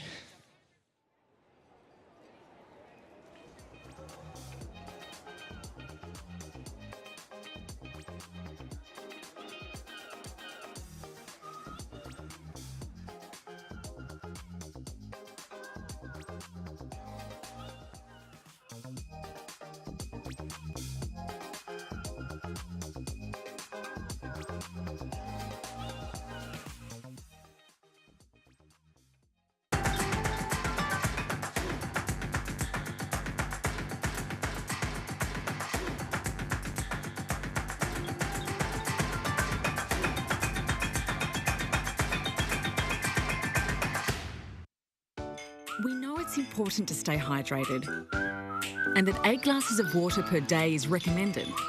Though for many of us, that's easier said than done. That's why more Australians are making Hydrolite part of their daily rehydration routine. Hydrolite is scientifically formulated to rapidly rehydrate faster than water alone, with products suitable for every member of the family, so you can embrace life's everyday moments. You'll find the Hydrolite range for a great price every day at Chemist Warehouse. Well, we've got 2 more races left on the track. The field is wrapped up. A massive jump from Sam Taylor, 7.83 on his last to get up into second place, but Matrevsky takes it out with an 8.06. We have 2 800 metres left to go, and this is going to be exciting. These last 2 races, you can see everyone shuffled right up to the back of the stands because of the rain. Now, shot put that was in the outside, Damien Birkenhead takes it out. He gets revenge on Aidan Harvey, his training partner, 1928 to 1905. Daniel Green, 1680. Todd Hodgetts, 1522. We also had Marty Jackson and Cam Crombie, both F38 athletes, throwing a different weight. That's why they don't appear on the start list. There's Hayley Kitching, the under-20 champion. Holly Manning there in lane 2. She is the New Zealand champion, so it's 2, Kitching 3. Oh, sorry, 2, Holly Manning 3, Hayley Kitching 4, Sarah Billings. A late call-up, that's probably why she has text a bib. Ellie Sanford in 5, Shani Landon in 6, Tess Kirsop-Cole in 7, Matilda Ryan in lane 8, Bendaria Boyer in 9, and providing the pace is Sarah Carley out in lane 10. Pretty still conditions now. There might be a slight tailwind down the home straight, but again, you cannot pick the wind here at Queensland. Sport and Athletics Centre. It's been really difficult for a lot of the athletes, but we'll see what they can produce. We're hearing 57 through the bell. We'll try and drag a few athletes around. Katrina Bissett set the meet record here last year of 1:59.12. That was the race that also saw Lyndon Hall go sub-2. The World Championship qualifier, 1:59.50. Aboya was undefeated before they went to the Australian Championships, and she should be disappointed she didn't make that final in a very tactical heat run. This is her chance to avenge that. Hesop Cole, though, is always at the front. Just nearly pipped Aboya at the Adelaide Invitational by 1/100th. She'll be looking for a big victory here.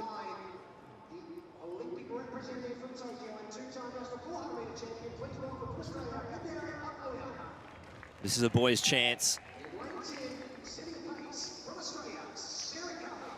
And to have the caliber of athlete like Sarah Carley providing the pace here could be something special.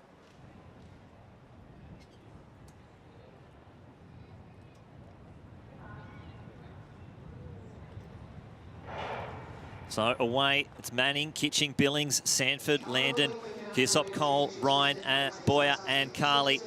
And on the outside, that is Sarah Carley leading them through. Down the back straight, Carley, Aboya going to cut across. And then it's Ellie Sanford next in line for the pacemaker.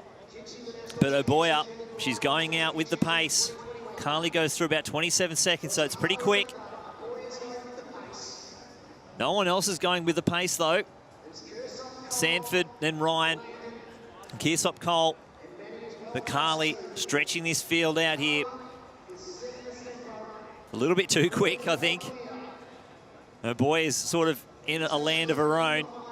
See the pace just ease down a little bit. But her boy is going out strong. Sanford, Manning coming up onto the shoulder. 59 seconds for Aboya, about 62 for the rest of the field. So Aboya a long way out in front. What has she got here to go? She's gonna have to do the rest of the work herself. She gets down to the back straight with 300 metres left to go here. Sanford, Manning, here comes Kirsop Cole and Kitching. Kitching gonna try and make a move around the outside and follow Kirsop Cole, but it's gonna be a long run from home. Kirsop Cole in third, into second now. And they come around with 200 metres left to go. What has Aboya got left in her legs? Kirsop Cole's closing hard. Aboya's still in the lead. Sanford now coming around the outside, and a big run from Billings now. Billings getting up into fourth. Aboya trying to respond as they come around into the home straight for the last time. So it's Aboya with 100 metres left to go. Kirsop Cole on their outside. Sanford right behind her, and Billings closing hard. Aboya still has something left in her legs. Sanford, but here comes Billings. This is a big finish from Billings. Can Aboya hold on? 20 metres left to go. Sanford's fighting hard, but she's not going to be able to get there. 2:03.06. So Bandari Aboya takes the win. 60-63 for Aboya. Kirsop Cole, 60, so 2:03.10 for Bandari Aboya. Two different races in one there. Aboya going out, so 2:03.15 for Kirsop Cole. And now it is the men's chance. Such a battle down the home straight. Aboya calm. And Billings closing hard. Sanford gets up for fourth. But Tamsin is now down trackside with Bandari Aboya. Bandari Nationals was a pretty tough one, learning the 800 metre caper, wasn't it? Yeah, it was quite different, but, you know, I was disappointed in myself, but what can I do, really? And in Europe, I can't really cry over races. I have to just keep going, so, you know, that's what I did here, and I just want to come out and just run and try win. Well, sometimes I love it. Sometimes with disappointments, you learn more. Yeah, absolutely, and that was my first race. Keep learning the sport, keep learning the 800, and you know, hopefully in 3 years we could make something special happen. Well, when you get disappointment, the best way to come back and get redemption is to have a win. I agree. So talk to us about that race. You know, the first lap, the pace was on. Sarah took it out pretty quickly, but you were in nomad's land a little bit there. Down the back straight, you could probably feel them coming, but just stay calm, cool. Yeah, absolutely. I think the thing you have to do is just stay relaxed. Stay relaxed in the face, stay relaxed in the body, and just keep it moving, keep your arms going. So I tried to do that, although I was tired. So yeah, the first lap, I was hoping to come in a bit more faster, but it is what it is, and you know, got a few races in Europe, so I'll keep learning. So first domestic season of an 800-metre runner, happy with the decision? Absolutely, I back myself. Well done, Benderia Boyer. Thank you very much. Well, we go from someone who was their first season as an 800 metres to a seasoned professional over this distance. Peter Boll, you see him just a little high five out there to Jared McAuliffe and pacemaker on the outside. And this is a fantastic field lined up for the final event here. The Brisbane Track Classic. Oh, nearly got myself there. Brisbane Track Classic. 10 athletes on the line. In position 1, it's Harry May.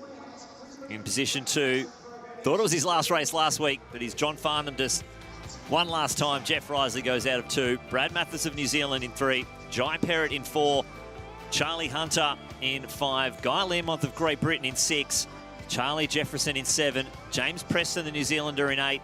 Is the New Zealand champion. Peter Boll in 9. And providing the pace, Jared McAuliffe from Malta out in lane 10. This is a fantastic performance. Ready and waiting. So Boll, the national champion. Hunter, silver medalist. Perrott, the bronze medalist. He shared that with Dylan Stenson. But the 4-time Olympian. Jeff Risley, his last ever race. This is where he won the double, the 15 and 8 double at Nationals, which was the first time in, I think, over 20 years when he did it at this stadium at the 2015 National Champs. Guy Learmonth. Charlie Jefferson, the under-20 champion. What can he produce? But Risley, not many people, I think it's only 10 athletes have done 4 Olympics.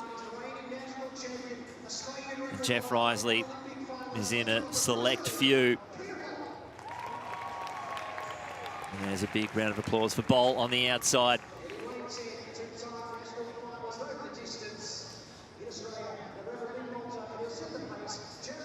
Hearing 51 seconds through the bell. They're hunting down a 1:44. Can they do it? The meet record set in the year 2000. Jabbar Saeed Gurney from Algeria, 1:45.16. World champ qualifier is 1:45.20.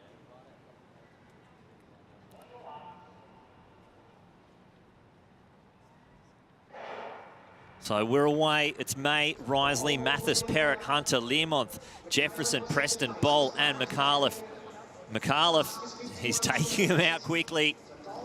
He wants to make sure he can get clear. Boll, he takes a look over his shoulder. He might just need to ease off the gas just a little bit. Preston. Learmonth is up there as well. And now they settle down. 24 seconds through the first. Then it's Preston, Perrott, Learmonth, Hunter, Mathis, Jefferson, May, and Risley. They are strung out here, the Queensland Athletics. McAuliffe leads the way. Boll, Preston, the New Zealand champion, is in personal best form this year. Perrott looking for a fast race. Learmonth is getting outdoors. Oh, it's right on the pace. This is fantastic running. 51.43. What have they got left down the last lap? McAuliffe's going to take him out to 500 metres. He's really putting on the pace as they go down to the back straight. So McAuliffe is taking them a long way. He steps off. Boll. Then it's Preston, Perrott, Learmonth, Hunter, Mathis. Jefferson's going with them as well. Let's see where the moves come from. 200 metres left to go. It's Peter Boll, and he's pulling away from the field. Preston still sitting in second place. Then it's Perrott. Here comes Hunter. Mathis making a big move around the outside, but 100 metres left to go. It's Peter Bol in the lead. Preston is still there. Hunter making a move. He looks around. Bol holding on. Here comes Mathis on the outside, but Peter Bol still pulling away. It's Australia, then New Zealand, and Hunter. But Peter Bol's going to take the win. 1:46.11.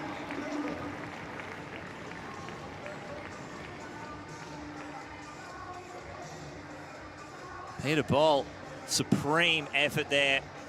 And he closes the show at the Brisbane Track Classic for 2022 in very, very tough conditions. You can see just how much that wind hurt down the home straight, but that was a superb effort there from Peter Bol. He knows how to put on a show.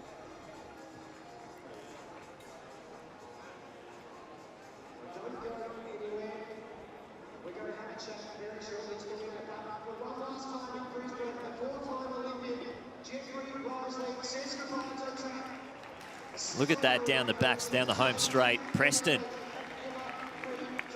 Hunter closing hard. Learmonth, Parrott right up there as well, and Mathis. But it was too easy for Bol there.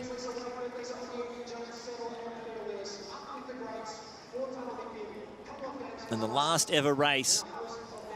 Look at that, we can't even get Bol for an interview because he's too busy doing autographs. How good. This is the best part of these track classics. The kids get that chance to meet their idols. It's one of the most watched events of the Olympics. Bol's 800-metre final. Hopefully he's spurred on a few 800-metre runners for the next decade. But Tamsin is down with Peter Bol and Jeff Risley. Come in, Jeff, come in. You know, you're a 4-time Olympian. Your last race, what is the initial thoughts, the initial feeling?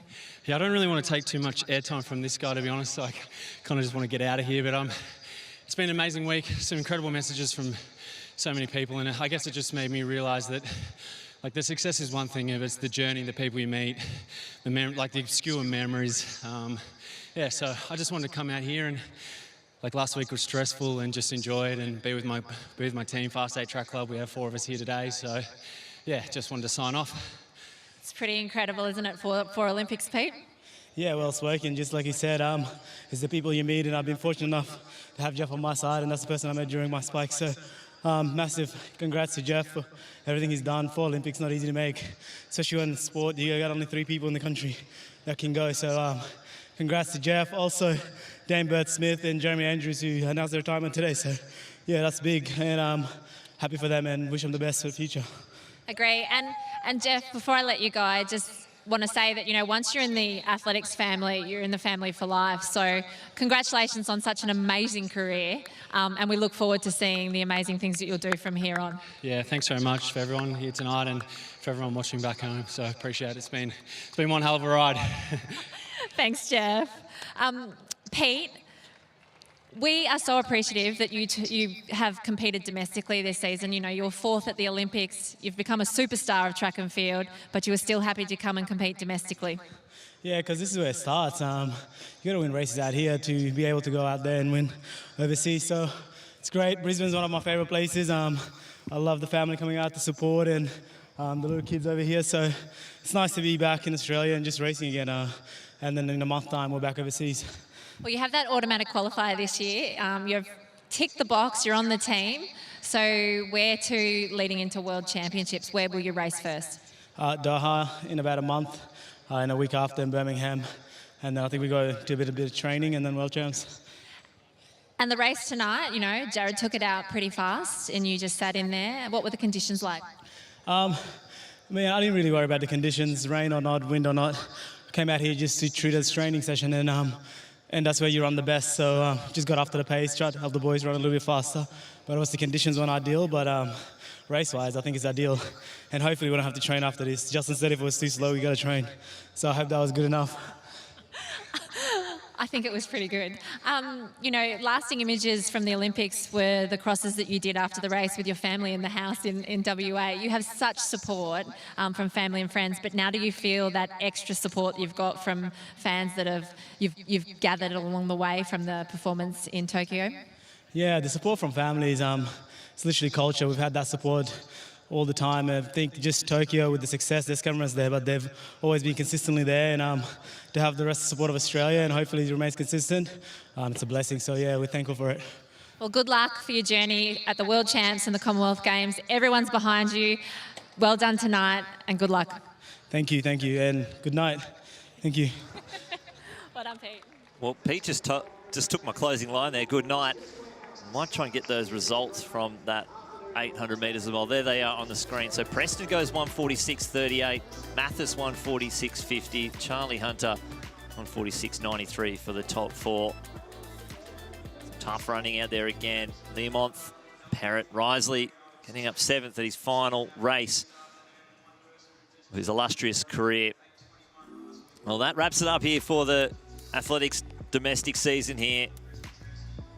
Stall gift next week, so the athletics doesn't end, and then they head over to Europe, maybe to Japan, but domestic season in Australia. They'll be looking forward to the Oceania Area Championships in Mackay later on this season. Very important. And a big thank you to everyone who makes not just this stream, but track and field possible in this country. To all our officials, to the administrators, to our cameramen, producers, directors. It's been a fantastic domestic summer season. Thank you to Tamsin. Thanks to James Constantine, who's joined us for a few streams. Thanks to Tom Nixon, who's on the ground announcing tonight. My name's Matt Lynch. We're signing off for the last event here of the live stream for 2022. Hopefully catch you around the track very, very soon.